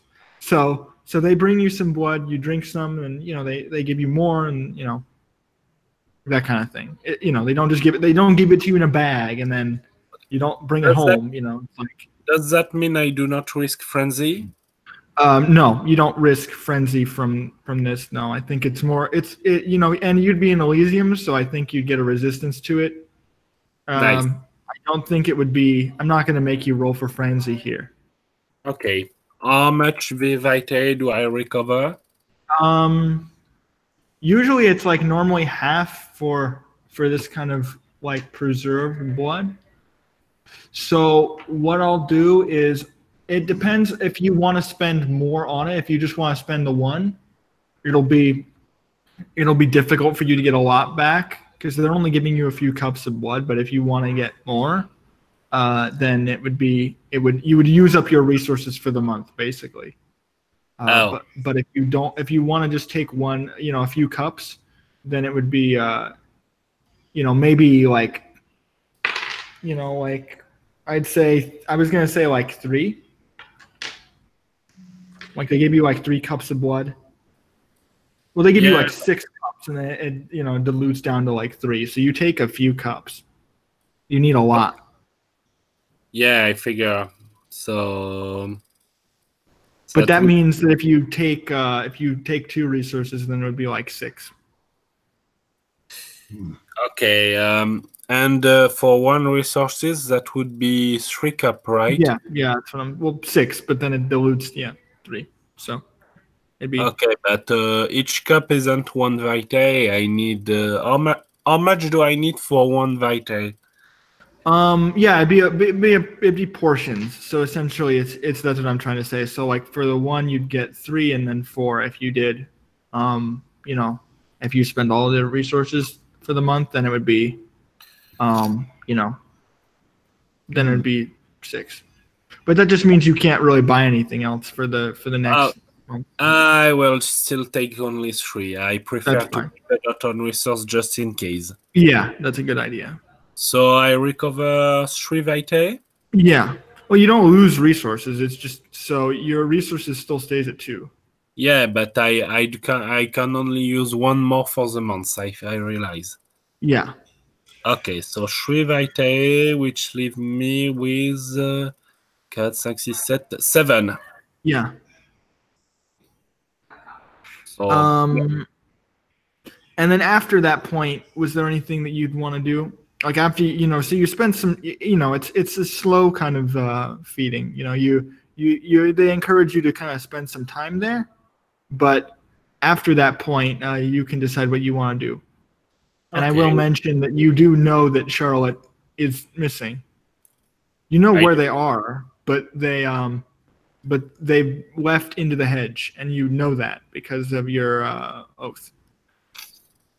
Wait, does that mean I also know Aravok has been in danger? You know that he's moving around in the hotel, but you don't know why. Okay, so you can see that he was like moving and he's shooting up to the roof. So I think you'd have some idea that like he's running from something, but you don't really, that's what you'd probably figure that because there's no other reason for him to like jet up to the roof. Okay. Let's see. I am pretty sure phone don't exist in this time. You also know that William's like passed out on the street somewhere. Oh. How do I know that? Because the oath again. Oh. You can sense where everybody is, so you know what's going on with everybody. Okay. Well, I will go to see.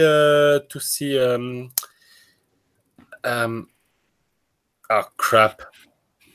I will go to see Dustin to see how he is doing. Good idea. Okay, so you know where that is in the city, so you start making your way over to their body. Ah crap! I forgot, Dustin. What is your character name again? William. William. Thank you. Okay. So probably good with Wolf, considering. Yeah, Wolf. Yeah, right. That I remember. Either way, I'm gonna give Dustin a beat here, so you can add that, and then I'll move to you. Sorry, why am I getting a beat? Because I'm having you like fall unconscious. Oh, okay. I was like, that's kind of happening in real life too. So yeah. Is that a problem? I mean, no, I just lost a little track of time. So sure, it's fine. I can have things wrap up for you after this if you want. Yeah, sure. Sure. Okay. So you as far as you're aware, you're sort of in a fairly peaceful place. You feel a sense of peace. You kind of search around with your paws, on the ground. You're in your wolf form. Do you like stand up, or are you just like walking around as a wolf? I'm just trying to understand like what kind of mental image. I have acceptance. I think I might as well be a wolf for now. Okay. So you're kind of padding around as a wolf. Your claws are padding against the sort of ceramic tiles of this place. You kind of take a look around. You see this sort of in the distance, this scenic sort of lake view, kind of glistening in the distance. There's an overhang of like a little archway with little like reeds of leaves and flowers kind of padding around it. And inside this little garden, you can see like a small table and some chairs set up with like a tea set. Sitting at the table is Princess, just sort of watching the waves and the bobbing of the lake in the distance. And she kind of looks over it at you, and she just kind of giggles a little bit. And what are you doing here, I wonder? You're probably about to ask me the same question, but I'm not entirely sure myself.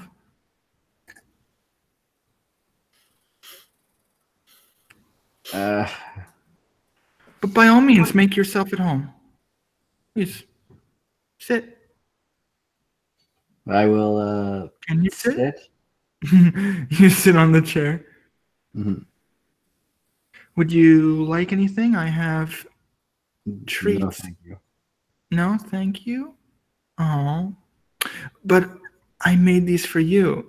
She like has these little like cookies that are like that look like like a little chibi version of this person that you've devoured, like a little red hood, and they're like sugar coated cookies. Mm-hmm. You sure you're not hungry? I am very sure. Yeah, funny. You made a really, really interesting choice. To be honest, I didn't expect this. I didn't expect it either. I don't know what to say. Besides, well, how do you feel about this whole thing? Truly. I mean, yes, I sent someone after you to kill you, but can you really blame me? I suppose not. I tried to kill you. Exactly. It's completely fair. She like takes a sip. I don't like killing people. Not anymore, anyway. Although it was something I wouldn't really resort to in general, to be honest. But when someone I love says such hateful things, I can't really forgive them. It's hard. So you sent the thing after us? Well, it wasn't entirely my decision. Your keeper was the one who helped me arrange this whole matter. She did. We've collaborated to a degree. Now, I'm not permanently aligning myself with her, of course. This is just a temporary measure to help deal with the current situation. I know she isn't interested in a long-term deal, but we worked out a short-term arrangement. Does that make you feel better, knowing that she wants you dead?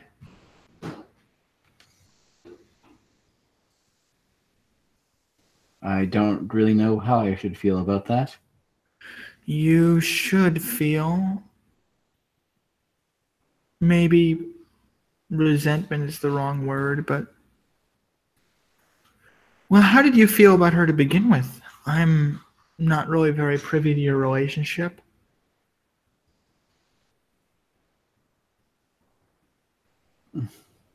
I'm curious.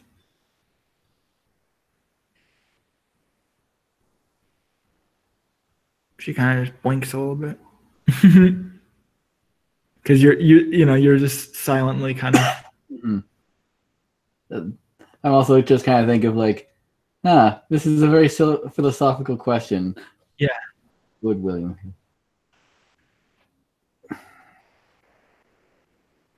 You left, didn't you? Like she actually like so you're talking and she's like she does like interrupt you. She's like, so you left. Am I wrong? I left her. Yes. Why?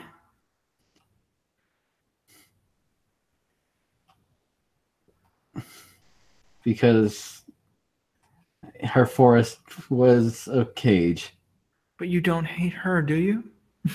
There's like this weird, like sympathetic sort of, she like kind of is. You see this look on her face, like she's concerned or like afraid almost of your answer. Like, but you don't hate her, do you?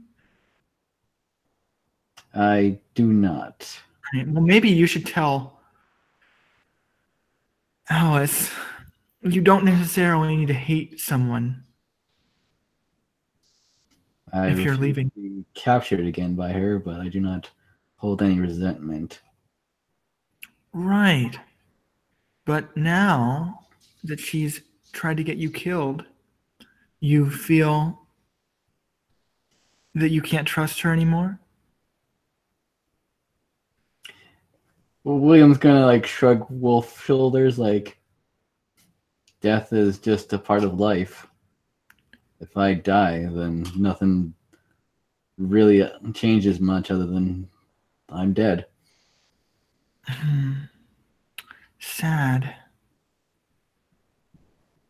She's trying to evaluate like if you're actually depressed or if you're like kind of just playing it off. So are you trying to like play it off, or are you actually like, do you actually feel that way? I would say it feels like that way. Like, okay. So I'm not gonna make a rule as long as it's like I'm not going to make her roll as long as it's okay with you because she's like expert at this. So she's evaluating that you're Yeah, I'm not obviously trying to hide anything about this. that you're obviously not feeling well, and she's like, "Look, I want the best for everybody in terms of how they can be best used. Now, there are two types of people. Do you know what I'm trying to say? I do not. Right. Well, there are two types of people. There are those who are slaves. There are those who are, well, royalty. Now, of course, I'm royalty, and you're, based on the way that you're treated, you could be seen as a slave. Now, you have to accept that. You're never going to be any better than that. You have to understand that role. Now, I am willing to help you, especially since you have gotten yourself in such a tricky situation. I am willing to make you so much better than you currently are, because it is my duty to do so. If you come under my tutelage, then, well, you can see the results with someone like Alice. Now, of course, I didn't finish their training, but they worked their way up towards a more complete existence because of what I've done. And for you, I could do the same. You wouldn't have to be treated like a dog, but you could very well become a brilliant hunter. Of course, if you'd rather sit at the feet of these foolish kings who wish to stand against me and everything that I stand for without understanding my cause, that's perfectly fine. But they don't have the same respect for you as I would. They want to, well, they want you to be that dog. That's what they want. They're going to bring out the beast in you. They're going to make you into their monster, put you on a leash. Now, of course, I still let Alice roam free. I'm not a big fan of leashes, to be honest, unless I'm forced into that position. You would have more freedom under me, I think, than this freehold. Isn't that ironic? I'll let you think about it. But if you know for sure what's in your heart, then feel free. What do you think? That's it. I can go. Well, you're not going to be able to go very far. You're not moving right now. But I have the option to move. No. You're dreaming. I see. Did you invade my dream? It was very difficult for me not to be drawn in. And your mind, for some reason, was very open to me. I think I understand why. I guess it's something I ate. Yes, of course.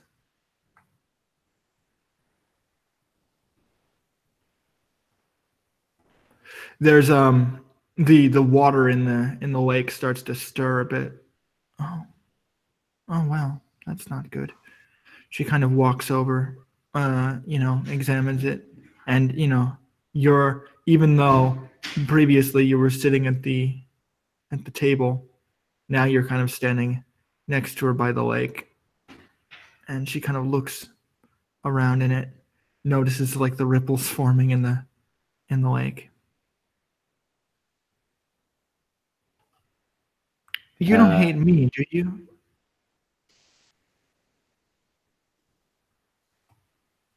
I do not. I understand you're dangerous, but... Am I, though?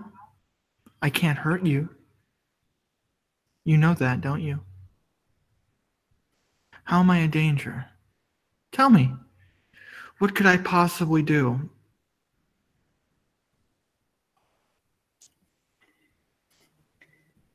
She kind of folds her arms, like, as if kind of frustrated by that statement. Like, oh, I'm dangerous. That's funny. Like, You sent an assassin after me. yes, well, technically that wasn't my choice. I only wanted Alice dealt with. You were not my target.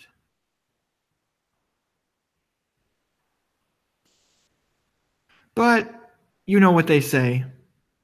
2 birds, 2 swords, however that goes. 1 sword, 2 birds, whatever. Same difference. 2 mice, 1 fight. Yes. It's a bit more complex than a cat, really, but it works.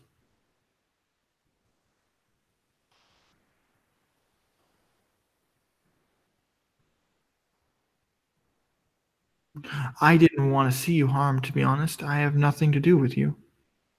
But seeing how well you're groomed, I couldn't help but form a bit of an interest, especially seeing how quickly you were able to dispatch said assassin. What can I say? Hunting is what I do. Exactly. I'm on a hunt. I think you understand your role very well. I respect that. I think we'd get along great, to be honest.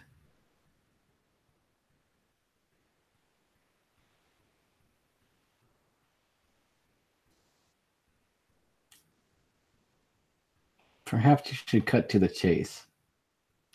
Well, I'm not trying to chase you. And I can't cut you either.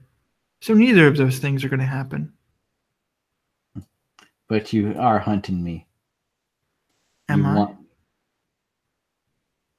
You're the one hunting me. From what I can see. She kind of sits down back at the table. Not in my pack. You expect me to play the mouse in this situation? When I'm clearly just a bigger cat? Takes a sip.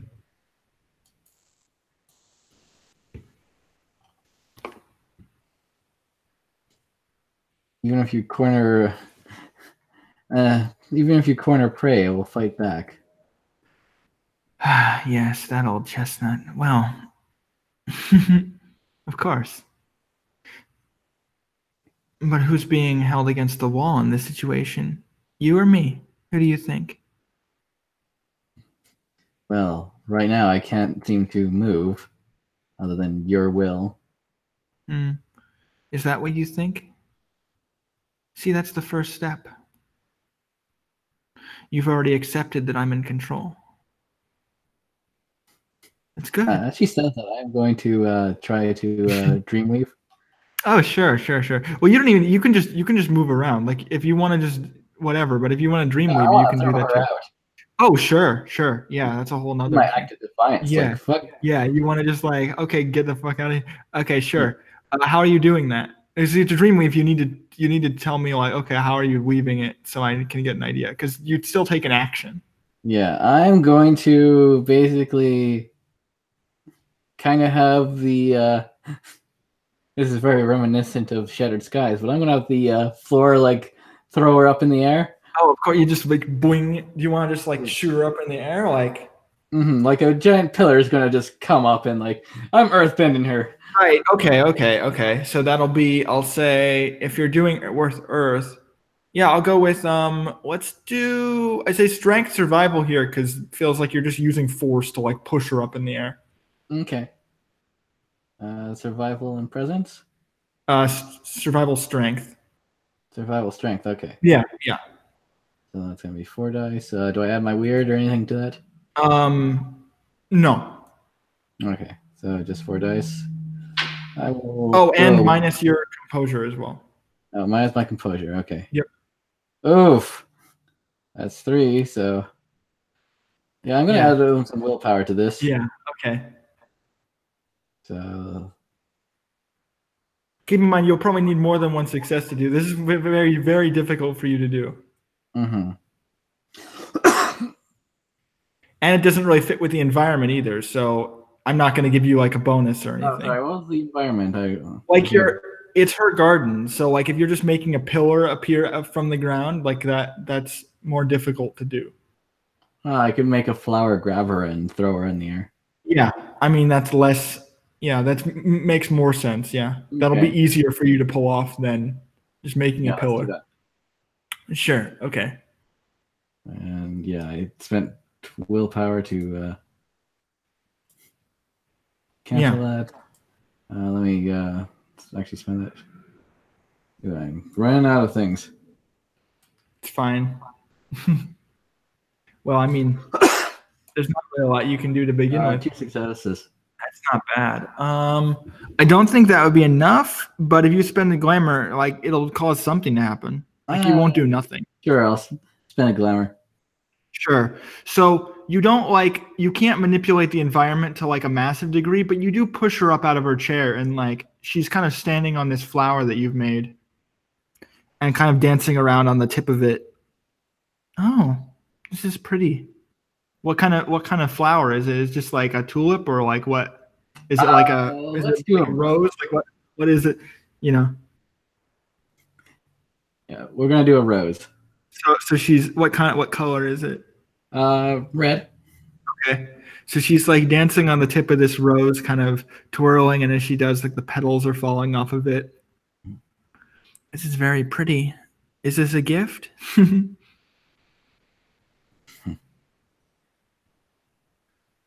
A test. A test.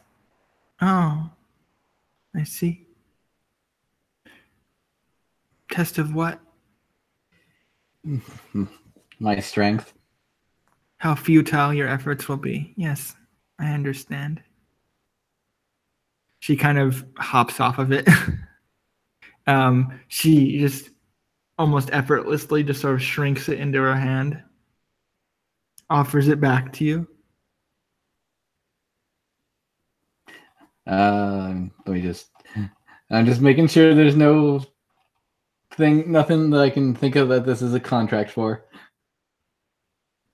Is there a role I can do for that? What? Sorry. What do you mean? Like you mean like accepting it would be considered like a? You mean like accepting it would be considered? Well, she hasn't made like an offer to you. Mm-hmm. I mean, she said, yeah, but you didn't say, oh yeah, I promise to be your slave. Well, like that would like be that type of contract, but like unless you said that, it wouldn't be a contract. no, I mean like if I play with you, then like I get those type of contracts. Right, but she hasn't made an agreement of that. Of that sort of like, oh, take this and then you'll be mine forever. Like that's not her. She hasn't. She would have to state that to you, or otherwise have it in writing. Like you need to be aware of the like. She can veil it. Like she can say, oh, okay, this will be our agreement, and then based on what she said before, but she doesn't do that when she hands it to you. She's just handing it to you as like a.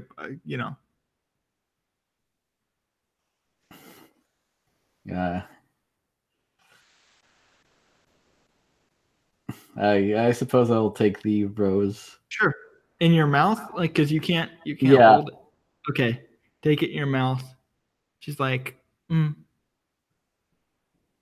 is this really what you want to be like? She like pets your head. It's the way I woke up like this. Oh, well then I guess it must be. Interesting. I'll have to break that habit too, I guess. She kind of shakes her head. Either way. Your pack, you said before? Who are they?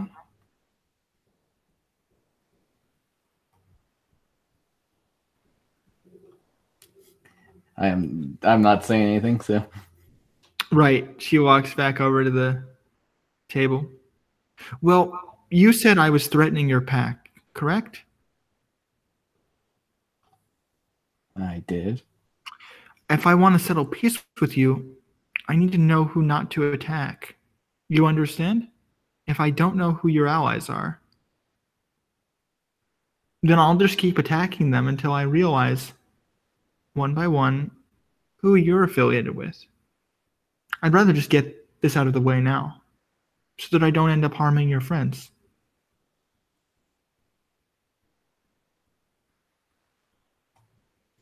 Because I don't know who you want me to protect. I do not want anything from you. Oh. Well, I see. You don't want my hospitality. You don't want my expertise. And you don't want me to protect you from your keeper. Even though that's something I'm perfectly willing to do.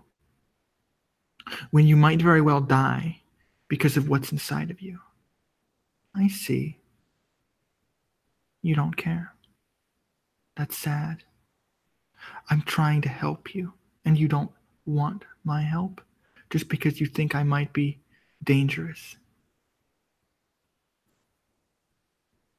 Oh, that's rich. Help comes with prices most of the time. I do not believe in free. I'm sheltering you. Is that not completely a benefit? You're sheltering me because you think you can use me. Well, I don't think. I know. You're useful.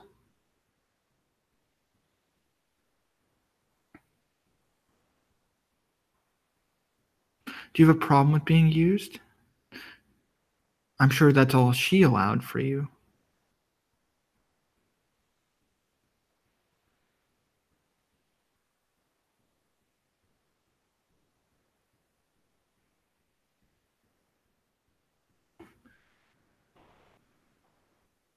She takes a sip as you're kind of contemplating. Mhm. I'm offering you more freedom.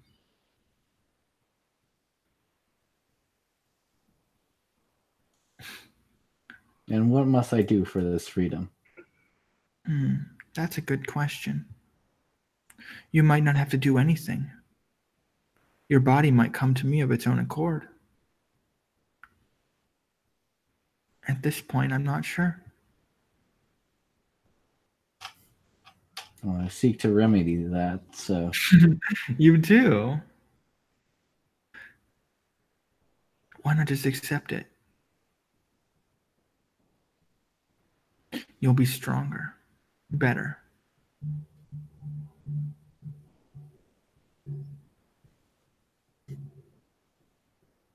Is that not what you want?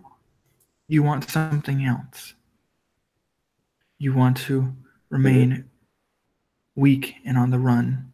You enjoy that. Is it the thrill of the hunt? Is that what you're after? I wish to be stronger, but by my own means. Do you really think that's possible? That you can improve to such a degree by yourself without tutelage? You're going to be receiving help from somebody either way.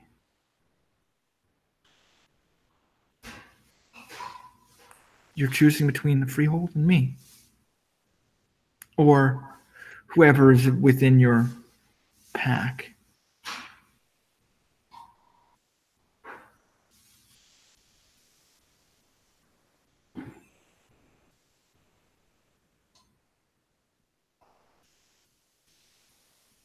Have you ever stopped to consider what they want from you? I've made it very clear, but you don't know their intentions.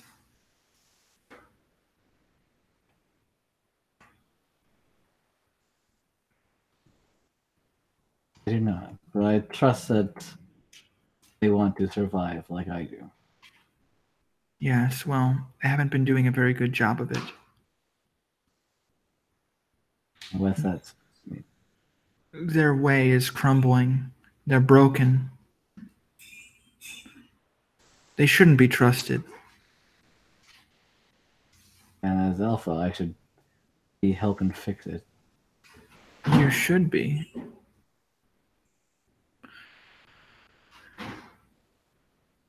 You think you can fix their whole system?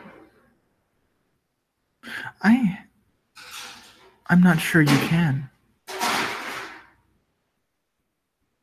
Do you know why? Because you're not royalty. You're not the type. You're going to follow them until the end, until their castle crumbles to the ground. But my castle will endure until eternity. I can promise you that. It's really not comparing apples and oranges. It's the better choice and the worst choice.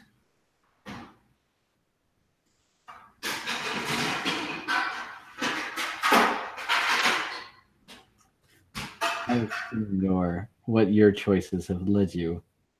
Or has the bear woman not been a consequence of your choices?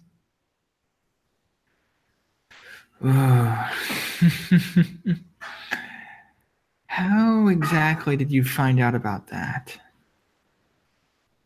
I have my ways. A good hunter knows his prey. Again, with this hunting me nonsense. Do you think you'll gain something from defeating me? We should be standing together. I have no reason to stand against you. I don't want to. My neighbor wants you gone. But I have no issue with you. So if anybody, you should be hunting her. And I can help you with that. It's just you're here now. Well, if you don't want to be having this conversation, I can leave. But as I said, I can't promise that you'll be okay forever.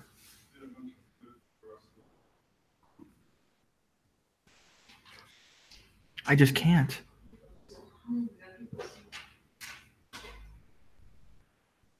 I don't suppose anyone can. Well, I could. I could protect you. And at least try to see what I can do about this situation. But with them, there's no guarantee. Even with their strange magic and their ways. I'm sure they'll do something. But they are merely pawns in this game compared to me. And what do you suppose you would do about my situation? Well, I would be able to purge this entity from within you fairly easily, since, well, it is connected to me. It is something that I molded and I shaped, and I can unshape it. I don't know why my phone's ringing. Hold on.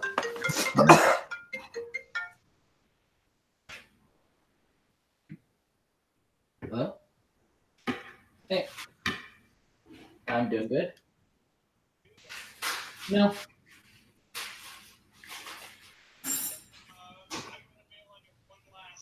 Okay.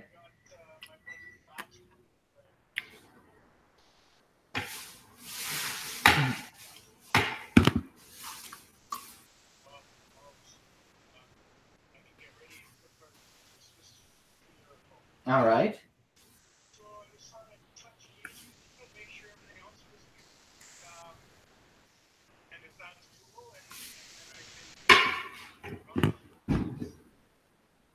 Yeah, everything will be fine. Sure. Yeah. Yeah. Okay. No problem.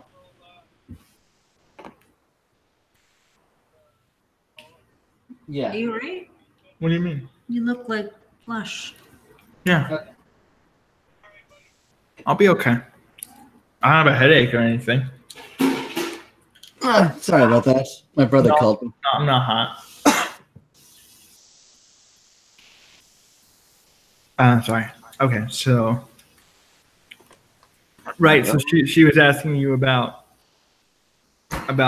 she was saying, oh, the freehold, they might not be able to fix you, but I know I can. Is basically what she said.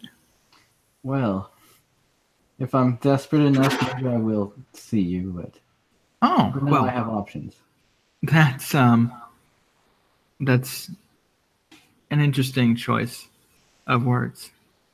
How desperate do you think you are right now? I mean, you wouldn't consider yourself in a desperate situation at the moment?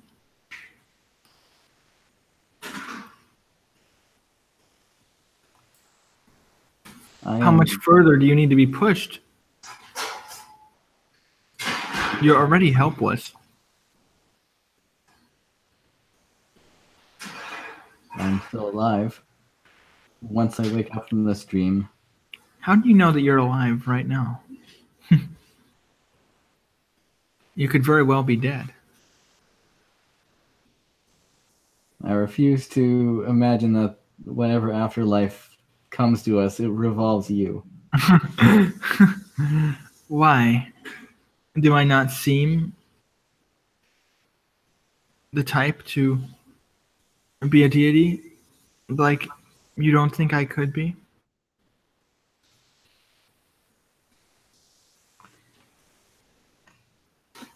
I'm not, of course. I'm only joking. It's a joke. You're very much alive, but I'm in a comatose state. Well, my pack knows where I am. They will find me. And then they won't be able to fix you.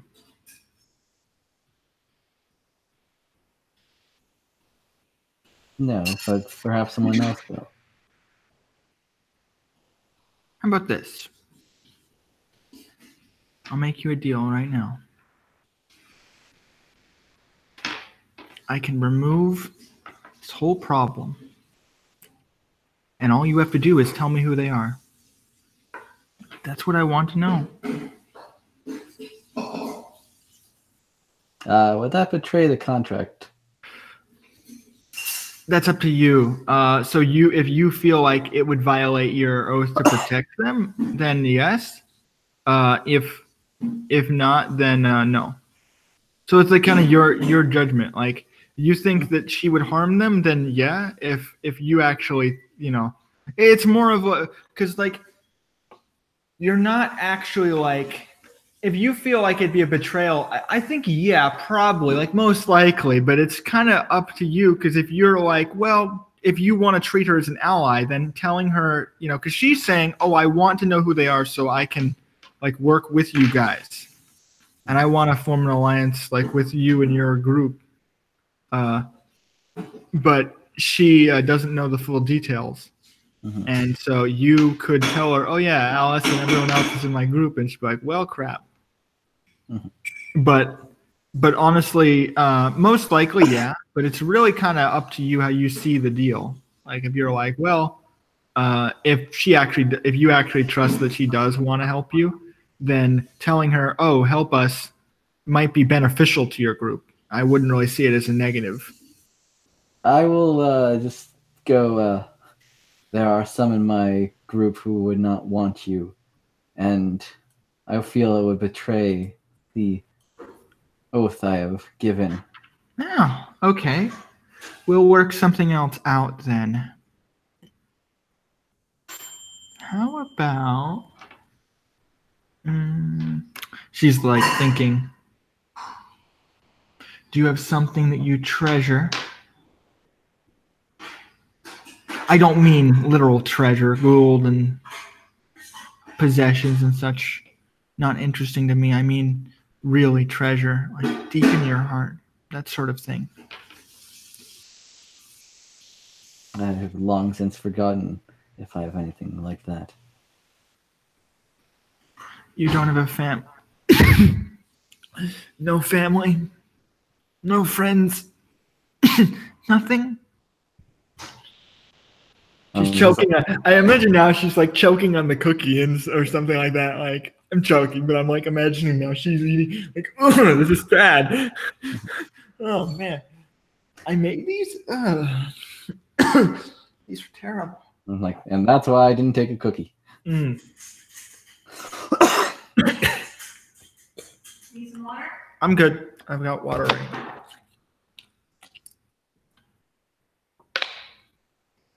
I only have my pack. And you can see why I'd be interested in them then.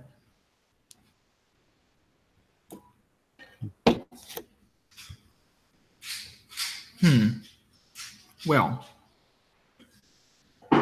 I think I have an idea. How about you how about we reach a truce? You promise not to hunt me any further, and perhaps we can arrange with your pack some kind of further agreement. But pending those negotiations, I'd settle for a truce. You don't hunt me, and I save you. It's not complicated, is it?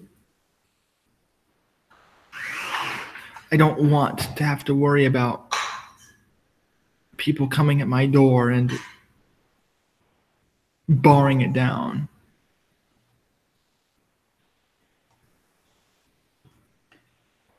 Well,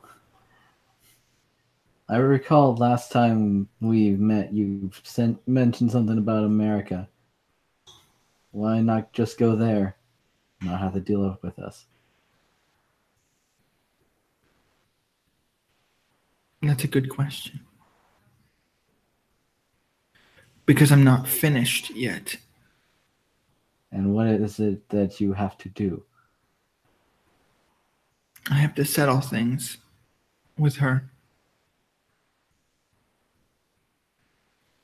With the one you call Alice? That's right. And how do you plan on settling things with her?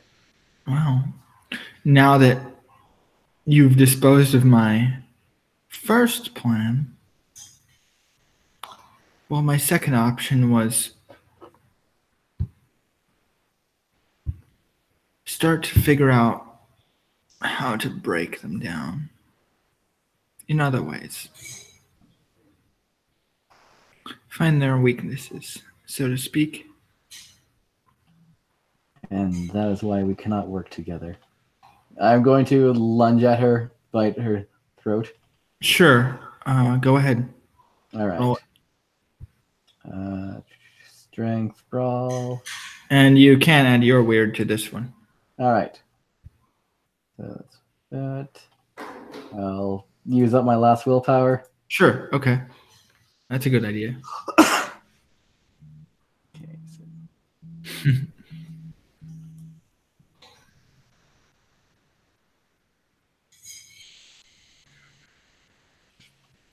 So 6. And then Make sure you subtract your composure. Oh yeah, my composure. So that's still 6 dice. That's right. I'll use up my last glamour and make this. Well, you can't spend glamour on this. Or you mean a contract? Yeah. Oh yeah. Go ahead then. I'm using Talon Wing. Sure.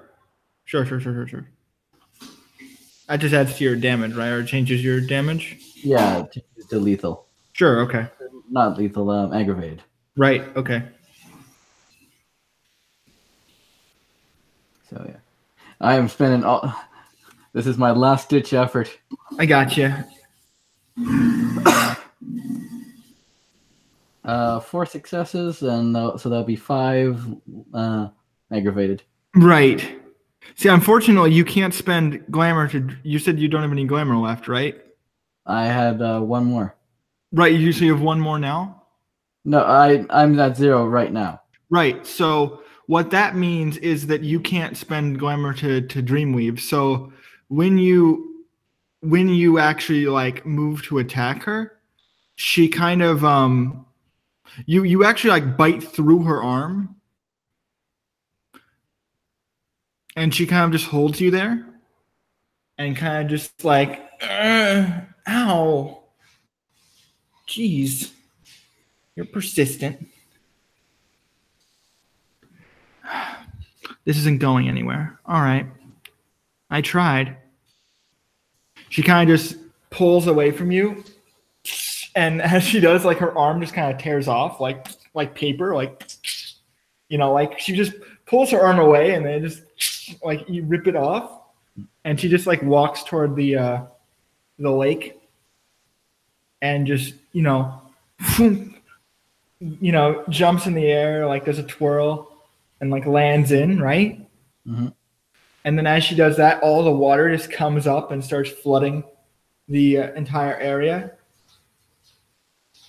And like once the tidal wave just sort of hits you, you wake up, and Lisa is like standing over you. How are you trying to wake him up? Like, were you just like hitting him, or were you trying to like yell at him? Like, what were you doing? I was checking his pulse.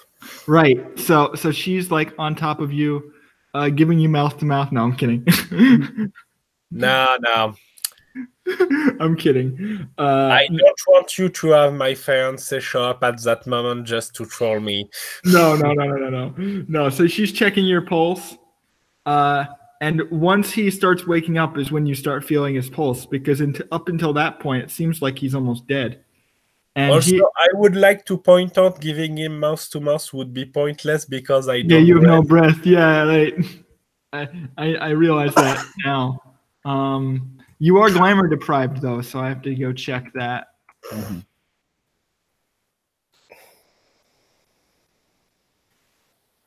Or here we go, 104. Wolf, are you all right? Because I think he only falls into a coma again if he's out of clarity. To check. Glamour deprived, I don't think he falls into a coma. Well, I have 1 point of clarity left, so... Yeah. So, 335. Hold on. Yeah, actually, so... I have to also make you probably make a clarity check, but since it's not your keeper, it's not really a big deal. So we'll do... I'll say... You wanted to be my keeper. 2 dice. 2 dice. Yep. These don't explode, right? They do. All right. All right. 0 successes. Great. That's good. Mm-hmm. So that means you don't get tipped over on that. You are glamour deprived, which reduces your stats, but it doesn't reduce the derived stats. You can't get nourishment until you possess glamour, more powerful. Blah, blah, blah. Okay, so no. So basically, you're just really weakened right now. Are you all right, Wolf? I am unwell, drained, and something's inside me. What happened to you? I hunted the thing that tried to kill us.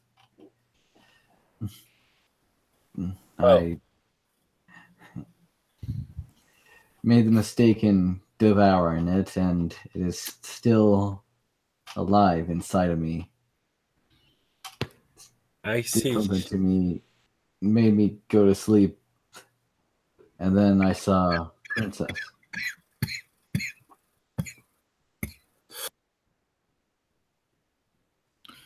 Also, I want to clarify to Aravok, you can see the two of them are together now. So if that, makes you sort of want to consider what's going on with them, just, for when you come up. Sorry, so you were coughing. What were you going to say? Because he said what he said. He said, "Oh yeah, I saw Princess," and then I just wanted to tell Aravok, and then Lisa was coughing, so Sorry. it's fine. It's fine. I should get to the freehold. Perhaps they can help me. I will take you there. I try to help him get up. Right. You just need help getting up. Like, I don't think you're physically injured. You're just starving. Mm-hmm. I'll still take the someone Help. help. Yeah. I'm just physically you can move. It's just mentally, and in case I pass out again. Yeah. So yeah, while you guys are doing that, I'm curious as to what Aravok is doing, just so I have an idea. Because you can see where they're headed. And would that convince you okay, something's going on? You also know where Charlotte is. So, wheels would be starting to turn. So I'm kind of curious as to what Aravok is doing now that the situation's kind of settled down. Are you just kind of laying around in the hotel resting, or are you still are you gonna get up and figure out where they are or you know where they are, but go to them and stop them from going to the freehold, or are you gonna let them go, or are you gonna go after Charlotte, or are you just gonna stay there? Let's see. Aravok is still heading to see the prince first. Oh, okay. Got it. Okay, that makes sense. See, I didn't. Now I see it. Okay, cool. Cool. So you're heading there. All right. So I'll do that then. So you go to where the prince is. The ghouls lead you to where the prince is located. And he isn't available right now. So Anne is speaking for him in this case. And you meet her in sort of it's a different building. It's not the same building, but it's similar. It's a different museum. Mm-hmm. Or perhaps maybe just a ballroom of some kind. You meet her there. It's a meeting place. So maybe a ballroom. Let's go with it. But it's empty. But they call a meeting and she's like, well, he's not available, but I can speak for him, so what's going on? And she's, well, it's Aravok. And she's like, okay, I can definitely talk to him. Sure. Bring him in. And then they allow you inside the ballroom. And so you're inside of this large ballroom alone with her, and you're wearing your mask again, so she sees you as you are. Mm-hmm. And you approach. She kind of just, greets you. Hello, Aravok. It's good to see you again. Yes. What is wrong? There was an incident. Oh, that doesn't sound good. Pray tell, what happened? A group of changelings claiming to be working under the authority of some Red Death. They breached the hotel. I see. How exactly did they accomplish that? Considering you and two of my most trusted ghouls were present? I'm not really sure whether he would. Um, they had guns and some hulking monstrosity. Oh my. And they were parading this through the street? Yes, they did not seem to have a care for who got involved with it. This is not good. Yeah, it's something I can deal with, but it's definitely not good. You should let Juliet know right away. She's at the courthouse. She can deal with this. Just say that I give her full authority to do whatever she feels is best. She is in charge of security. If this is a breach, then she should be made aware of it as well. It was a breach that's been taken care of. What we need now is reconstruction. Again, I'll put that in her hands.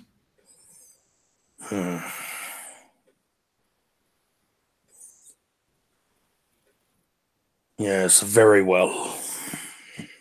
Please, she'd want to know about this.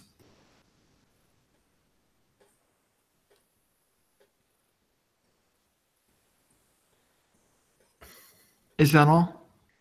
Yes, that is all. Although out of character, I'm cursing. I'm like, yeah, now you have me go see Juliet. When I'm practically dead. If you ever, need anything, feel free to come to me. Even if it's not urgent, if you just want some company. I will consider it. She is actively trying to seduce you here. So if you want to roll that, we can. If you want to just take it and leave it, that's fine too. Okay, so I guess we'll roll then if she's trying. This would technically be maneuvering, so I think we'll use doors here. I think he would actually take a bit if he let himself be seduced once she opened all the door. Right, yeah. But I don't think she could open all the doors with him immediately. Yeah. That probably wouldn't happen, but I want to see how much progress she can make here. Okay. 1.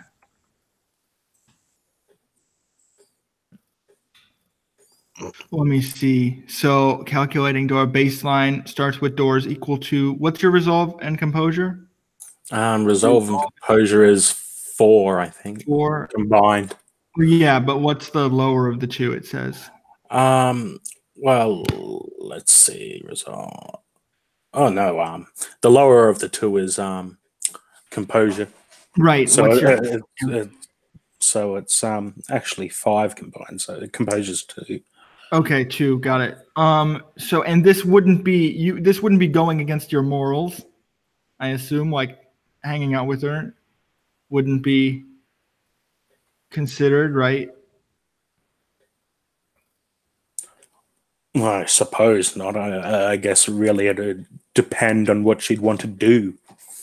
Yeah, and it doesn't go against your aspirations or help you achieve them. I don't think. I have to look.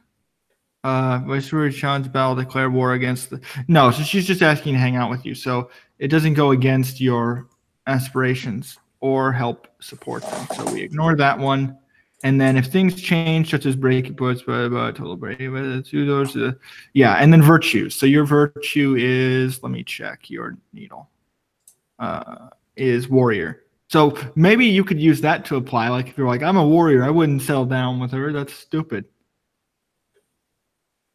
You could get a bonus from that. I'm wondering if you think that would make sense or not. Yeah, it's one way of looking at it, but yeah. It's up to you. Warriors also take trophies. Right. So how would you want to interpret it?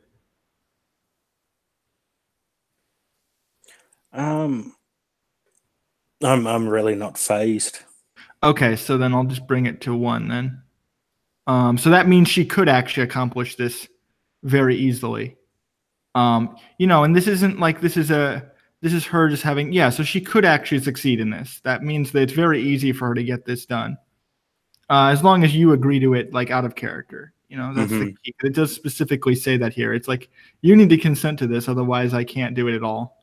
But it is possible for her to convince you. Well, she's merely flirting. She's not it is definitely going, drink tainted wine. Yeah. And she's not bribing you in any way. She's just trying to, socialize with you. Yeah. What is your thread, actually? That's a good question. What, the hate of human ways? Yeah, so that doesn't really apply either. Okay, never mind. So she's going to make just let's see. Storyteller, be creative, intelligent, be dark, be adored. Yeah, so she's going to just try to seduce you here. So it's going to be like basic just presence or manipulation and what's the other one? Manipulation and persuasion roll. I have to go check her pool, though, real quick. I need to get it. I don't have it. And I'm sure that her pool is fairly high because she obviously has, she's like elder. So she has pretty high pools. Is it? There we go. Isn't she a Nosfera too? Anne isn't, no. Oh, no, sorry. She's a... Yeah, you're thinking of Casey. Yeah, you're Casey. Okay, I'll have to go grab him. So deep you'll drown. And give me a sec. I have to go find it. I didn't remember her last name. Oh well. I don't really have it. Oh, maybe it's in chapter 2. I could just make something up. Let's just go with this. I don't want this to take forever. Let's go with 9. She'll probably get 1 success on 9 days, I would think. 1, 2, 3, 4. And then I'll see if I got it right later. But we'll go with 5. If not, I'd probably give her 6 and then she could spend willpower anyway. So we'll go with 9. 1, 6. Oh, okay. There's a 10. Okay, good. I was like, she doesn't get. I was kidding about the whole not getting a success thing. Okay, yeah. She only gets 1. Wow. Okay. So she gets barely enough. But she would probably be able to convince you that it's a good idea to like at least hang out with her and like spend some time. Mm-hmm. That kind of thing. And there's no real reason for you not to. Like she's not, threatening you. You don't have any ill will towards her. That sort of thing. Yeah. So yeah, you'd be swayed. But she's not asking you to like act on it immediately. She's just like, well, the next time you want company, you can come to me. Yeah. You don't need to worry about, anybody else.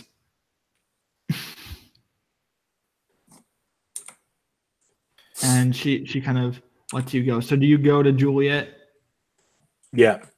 Okay. I'm heading that way. So you head over to the courthouse and do you want to just tell Juliet the same thing? Yeah, pretty much. Okay. Yeah, Juliet says she'll immediately reinforce your hotel with iron as soon as she can. And that she's going to assign more security to your place.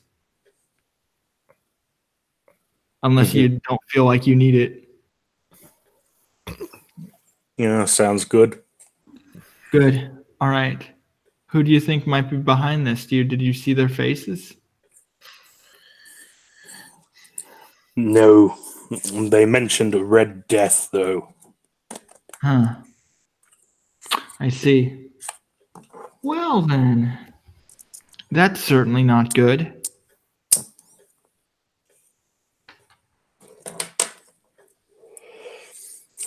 That doesn't sound very friendly. I'm very sorry this had to happen, but Yeah. Well, I intend to find them and make them pay. this is why I didn't support this sort of thing. You see what happens?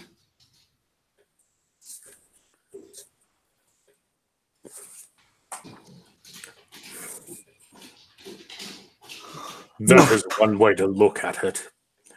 But no matter what you do, everything has risk. It's a risk we didn't need to take. We were doing fine.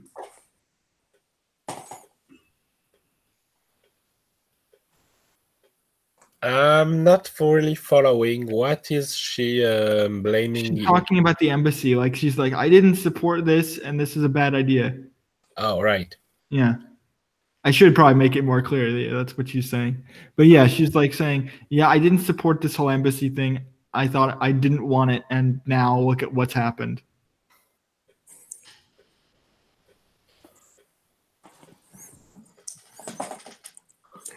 Oh, it is hardly the end of your world. Yes, but it is surely a large destruction of property. How do you plan to pay for this? A large destruction of property. Yes. Not a single loss of your ghouls, however. Well, that is good. I can't deny that. That is a very good thing. What I mean to say is, this place was given to you. And I'm not sure how you plan on repaying the damages that you've caused. But you'll have to start thinking about it. I don't. It is unpleasant, but it is what you'd call collateral. Well, let me put it this way. As much as I'd love to reinforce your place, and well, that's immediately what I would do if this was a building that we had secured ourselves. This is part of your agreement with the prince. It's an agreement that I don't think should stand. I don't Then think I it should be. insist on taking it up with him. I'd rather speak with the horse's head and not the horse's ass, with all due respect. Oh, that's very disrespectful, regardless of what you say.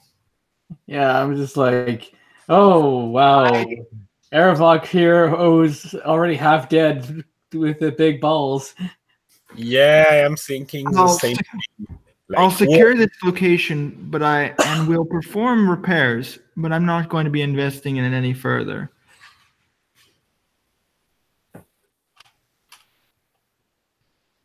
Very well. And of course, that's on top of making sure that nobody in the neighborhood finds out what happened this night, which is important for both of our interests.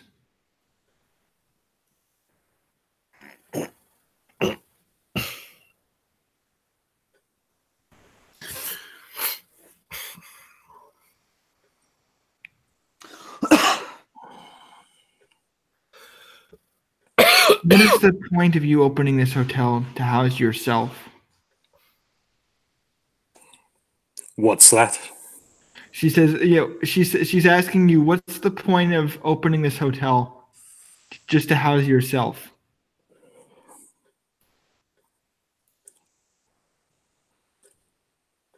It's not just myself. It's a middle ground between my kind and yours. Wait.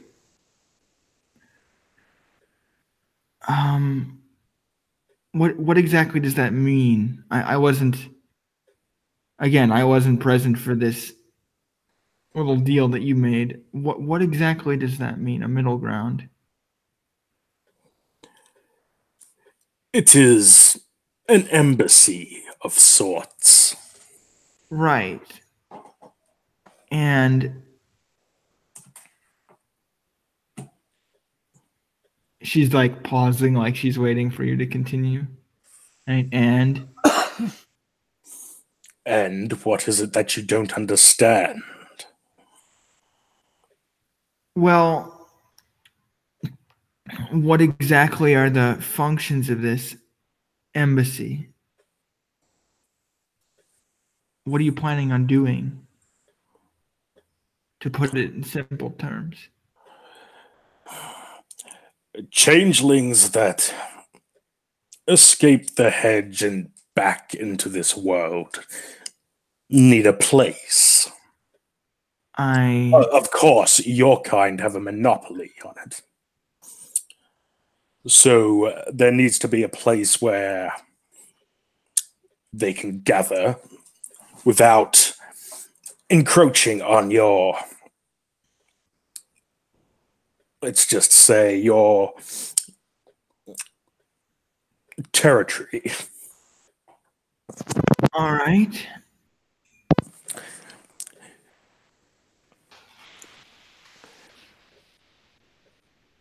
It is somewhat of a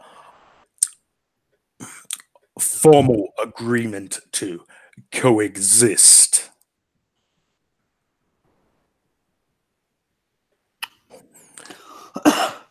I'll be sending you supplies. Unless, of course, you'd rather every changeling to come out of the hedge to be at war with you. You know. I will be sending you supplies over the next few days. You can go. Very good.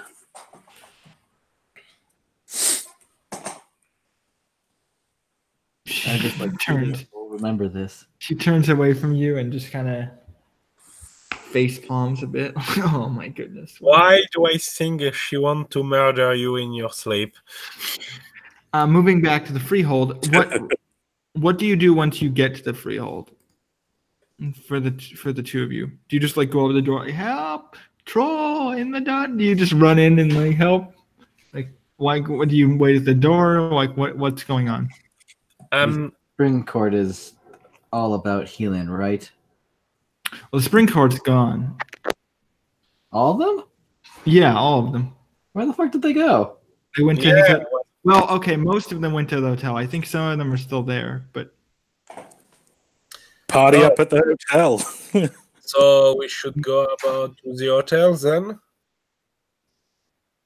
yeah, I think what would happen is they'd be like, you'd say, "Well, we need a healer," and they're like, "Well, most of the people who were healers, we haven't seen them recently. In fact, where's our greeter?" You know, Fantastic. That's sensational, actually. Erevar can go back and employ their services. Of course, like you get healed up pretty easily. Okay, then I guess we go to the hotel. Yeah. Okay, I should probably report to the summer quote-unquote king. Yeah, the king. So what do you tell him? I will give a report of like how we ran into a huntress and You did what? Like, I think that's like his. You did what? Yes, I disposed of her, but in my haste, I devoured her and. Oh. Wait, what did you say you did? Oh my goodness.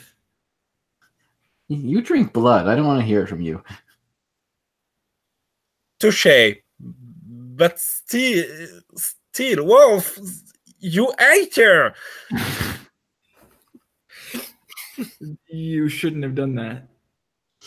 I realize that now. Because of it, I am. There's no telling what could happen. Have you checked with Piper? I forget who Piper is. He's the wizard. I have not yet. You should tell him. He might be able to give you a diagnosis of the situation. Examine you more fully. It appears that on the way here, I passed out and was contacted by Princess. Yes. Just Well- getting better and better. That seems like something she would do.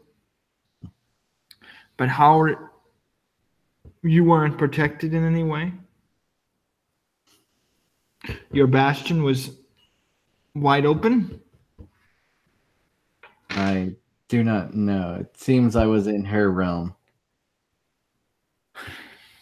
That does not seem good. Can I use a specs on him to see if there is anything wrong? You mean William? Yeah, you can use all specs on him. Sure, easily.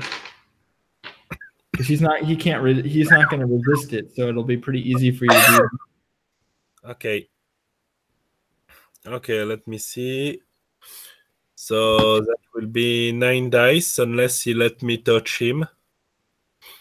I think he would, unless Yeah, if you're gonna say like I'm gonna check you out, then yeah. Okay. Then that would be 11 dice. very good. Let's go. You're part of the pack. I trust you. Scanning. Lisa has encountered an error. Please reset. Oh, 3 success. 3 successes. So 3 questions, right? Yes. Okay, go ahead. And if you Alright. want to ask me other questions, if you feel like it's not, if it's too broad or not specific enough, you can, but yeah, 3. Okay, so for starter, is he being controlled or influenced by something else? Yes.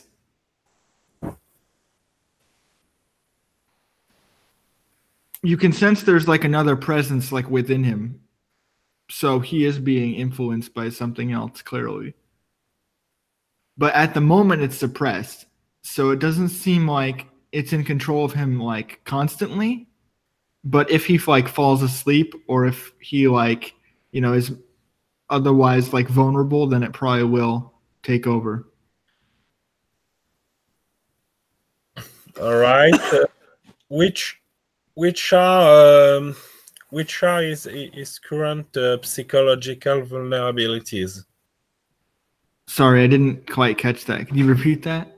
Which are his current psychological vulnerabilities? Oh, the psychological vulnerabilities of that aura. Yes, sorry. So you're trying to determine like the vulnerabilities of the thing that's inside of him? Yes, yes, actually. Okay, that makes sense. In terms of like weaknesses that it might have, you would assume that based on your vision, the vulnerability that you can sense from this thing is that it is at the same time that it is in control of him, it's also you get a sense that it feels trapped. Like there is vulnerability to it. Like it is something that is not in itself very in control of itself. Like there's a certain weakness to it that it is being controlled by something further. So you can actually see that in terms of the auras, they're kind of layered. So you see with the connection to Princess, because you have had contact with them before, you can see that it kind of goes a few layers deep. And there are other auras that you don't recognize. It's a very complex sort of organism, but you get the sense that Princess is connected to this thing. So it probably explains why they were able to contact him. They're connected. And in that way, you could determine that this thing is vulnerable to Princess. Makes sense. Yeah. Which is why she offered help. Yeah.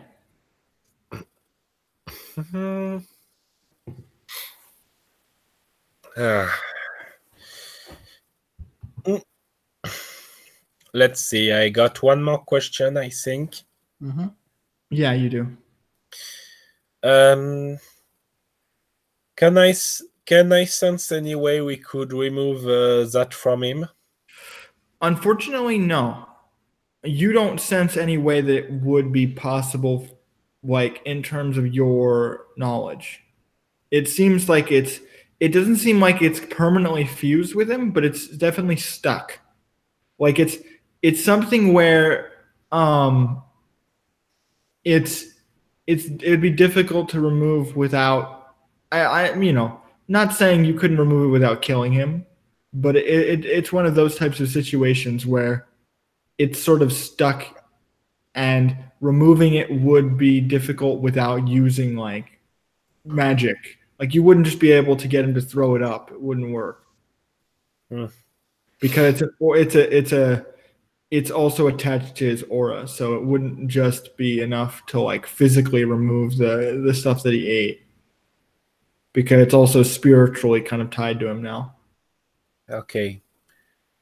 So I turn around and I will say, so sorry to give you a little extra. It doesn't seem to actually be affecting his mind in any way. So it's not like it's not like it's not like that thing. Like I'm thinking of, like again with Kara would know what I'm saying. Well, it's not like Warframe where they stick that thing in you and then they're gonna take over your body. Like it doesn't actually look like it's spreading. Like it's contained inside of him. So I want to make that clear. Like it's not gonna start like it's not gonna start taking over. It's not spreading. It's actually contained inside of him. But if he lapses, then it's going to take over. But it doesn't. It's not spreading. Like he's keeping it at bay pretty well. So it's not necessarily like it's a threat of him becoming like completely enveloped by this thing. It's just that it's inside of him and he can't remove it. It's my nine-tailed fox. Yeah, it's more like that actually. That's a good way to put it. I think it's more like the nine-tailed fox where it's in you, and it's like, well, it's not going to take you over unless you let it. Oh my god, do I get like superpowers if I like start releasing it? You might.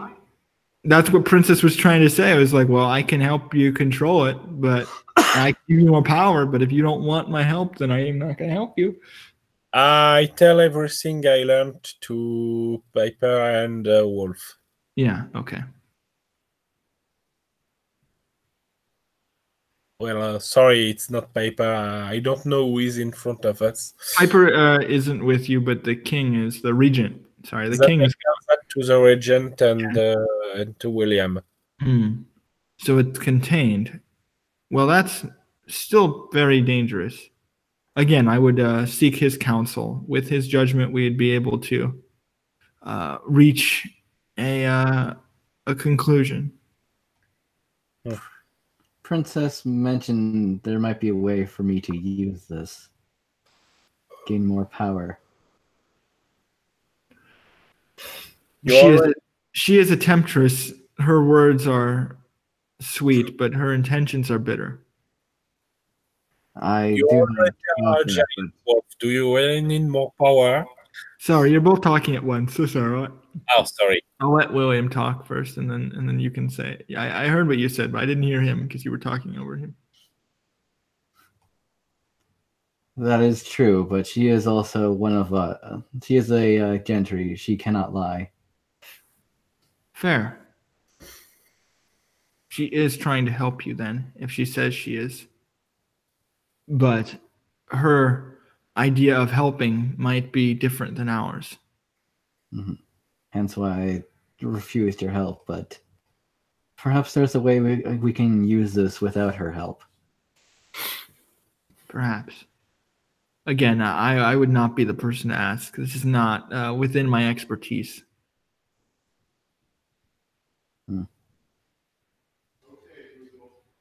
Let us see Piper then. You go into his little meditation chamber, and he kind of checks you out. I'm not going to make him roll to like scan you with magic. I'm just going to assume like, okay, he gets an idea. And you already had, Lisa be like, I already know everything. And he's like, how do you figure? Okay, whatever. He's like, okay, fine. Well, now that we know the situation, the course of action is very simple. We need to kill you. And no, I'm kidding. He says, well, see, the best way that we can deal with this is, since you've sealed this entity within you, the best thing to do would be to, since it can't be excised, we would need to find a way for you to gain control over it. Now, since this entity is probably several times stronger than you, and thus it'd be very difficult for you to control with your will alone, we'd need to train you to control it somehow through intense meditation and spiritual strengthening. I see. How will we go about doing this? Well, I could start you on a diet, and then we could move from there with meditation rituals. And yes, you'll have to refrain from eating meat for the next few weeks and stick to. He's like going on this, like, he wants you to do this, like, like, what is it, like Hindi diet? He's like, you eat like no meat, and then you have to make sure you eat like these specific foods. And then we'll put you under a trance, and then you'll undergo intense meditation. This is a very unpleasant situation.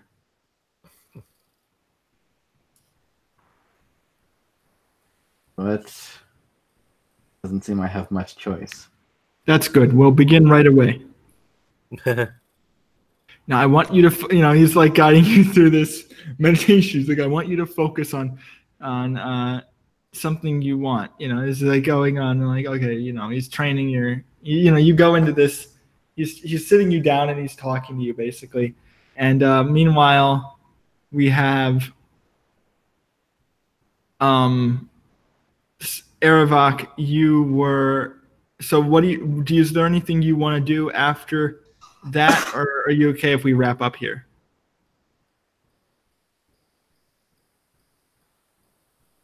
Is Kara muted? No, they're not muted. I don't know what's going on with them.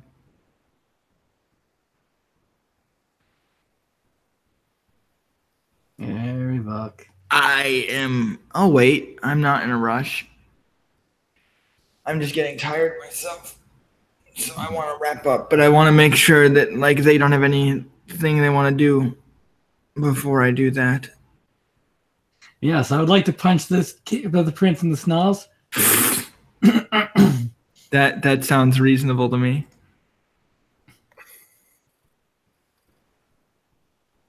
Make some notes here.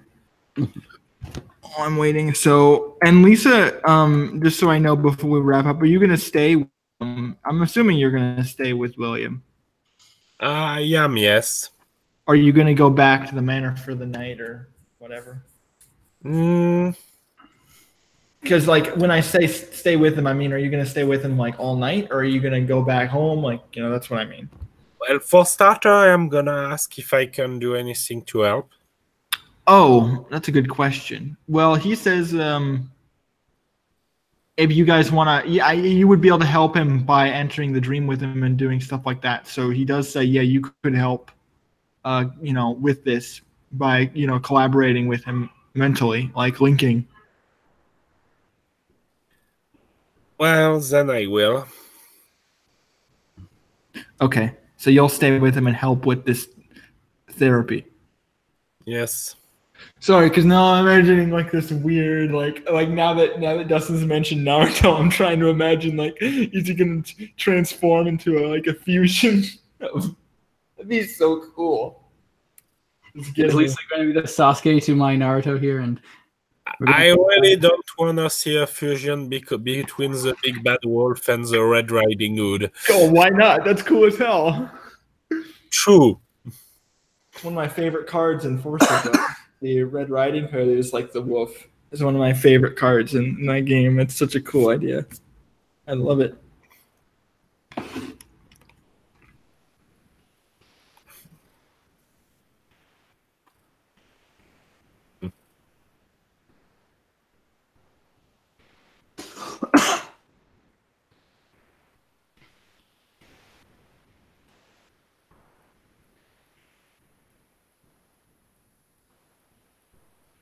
So I think what'll happen for the next session, unless, because you guys obviously aren't going after Charlotte now, so they're going to be on their own.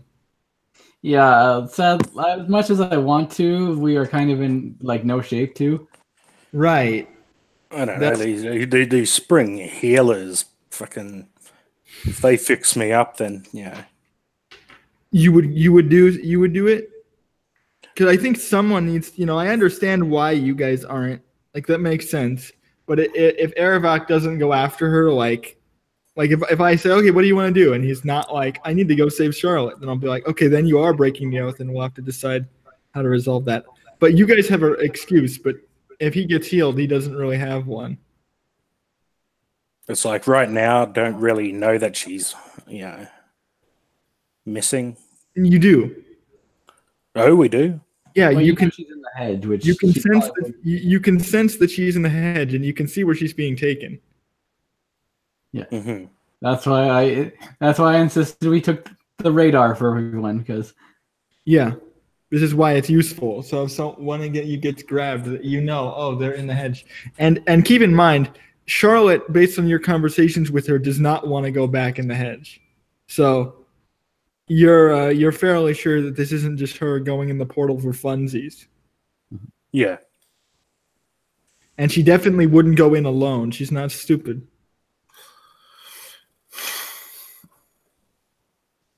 So you would at least suspect something is going on. Very strongly that like this isn't normal. Yeah. But I assume you try to get healed up and then go after them. Mm-hmm.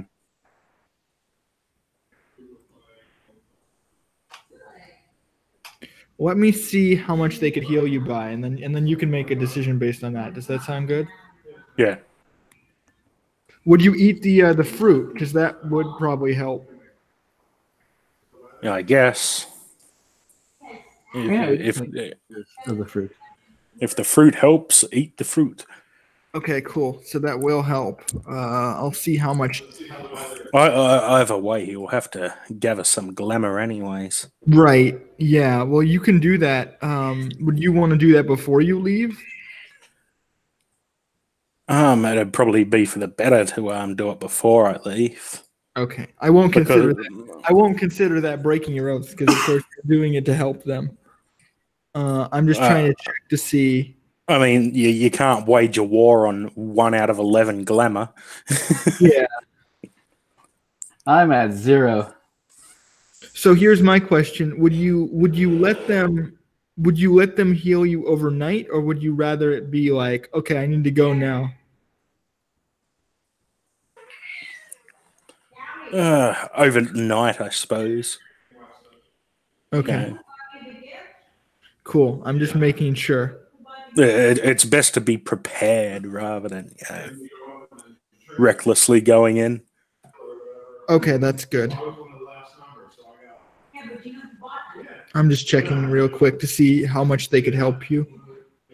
So first thing is you'd clear off one of the lethal boxes from the fruit. Okay. And then I need to check here how much they could roll. We'll do, I'll say, I mean, there's a bunch of them, so I think that this would be pretty easy. This is without them using magic. They'd have like, I'll give them a few more because there's like multiple of them, and then they'd get extended. Just give me a sec. I have to roll a few times. Just gather the successes here. See how much they can heal you by. And then if it's not enough, I'll have them use, magic. And then we'll see where we need to go from there.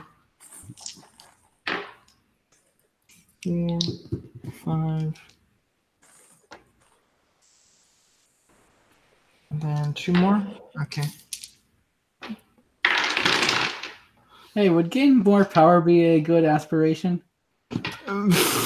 Depends how you want to do it, man. I think you need to be more specific. I think that's too broad. Okay, so that's 7 so far. That's not bad. What, the healing 7? No, not set. No, this is 7 successes, but they need more than 10 and such to heal you. So it's not easy. Okay, and then one more time.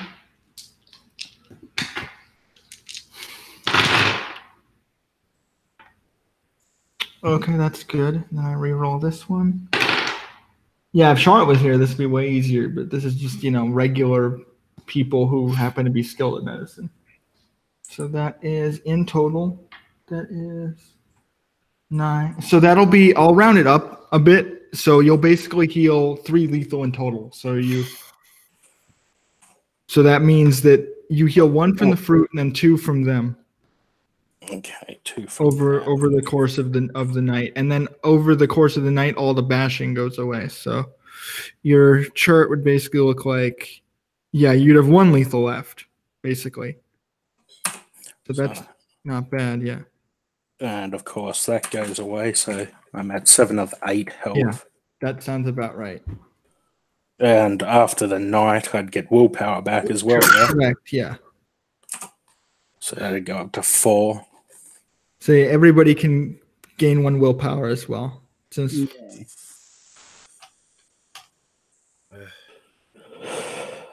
and then I'll wrap up here. I think that sounds good. So fucking guns.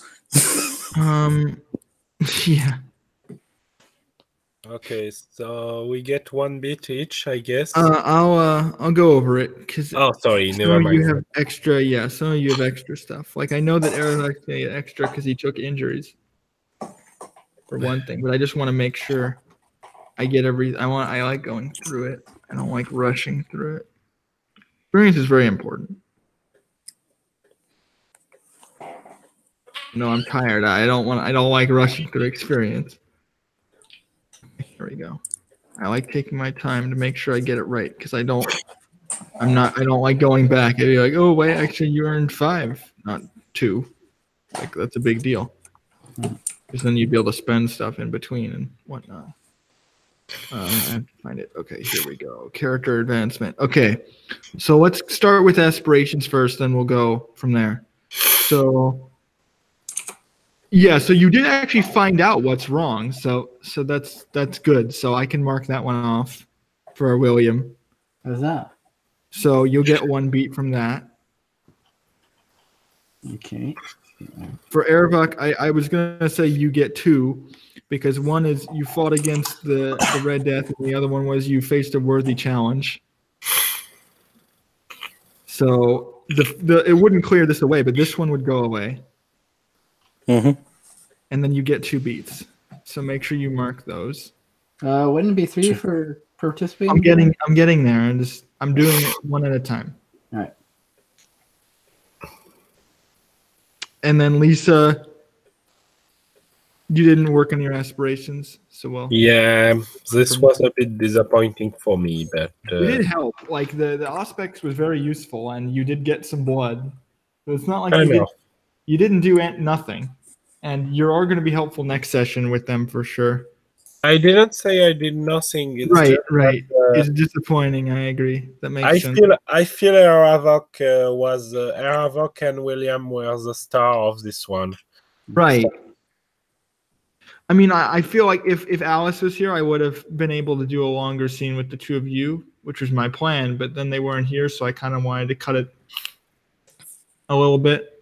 It's fine. I understand. I cannot have the spotlight on the time. That's fair. And talk to the hunts, and then Aravok is.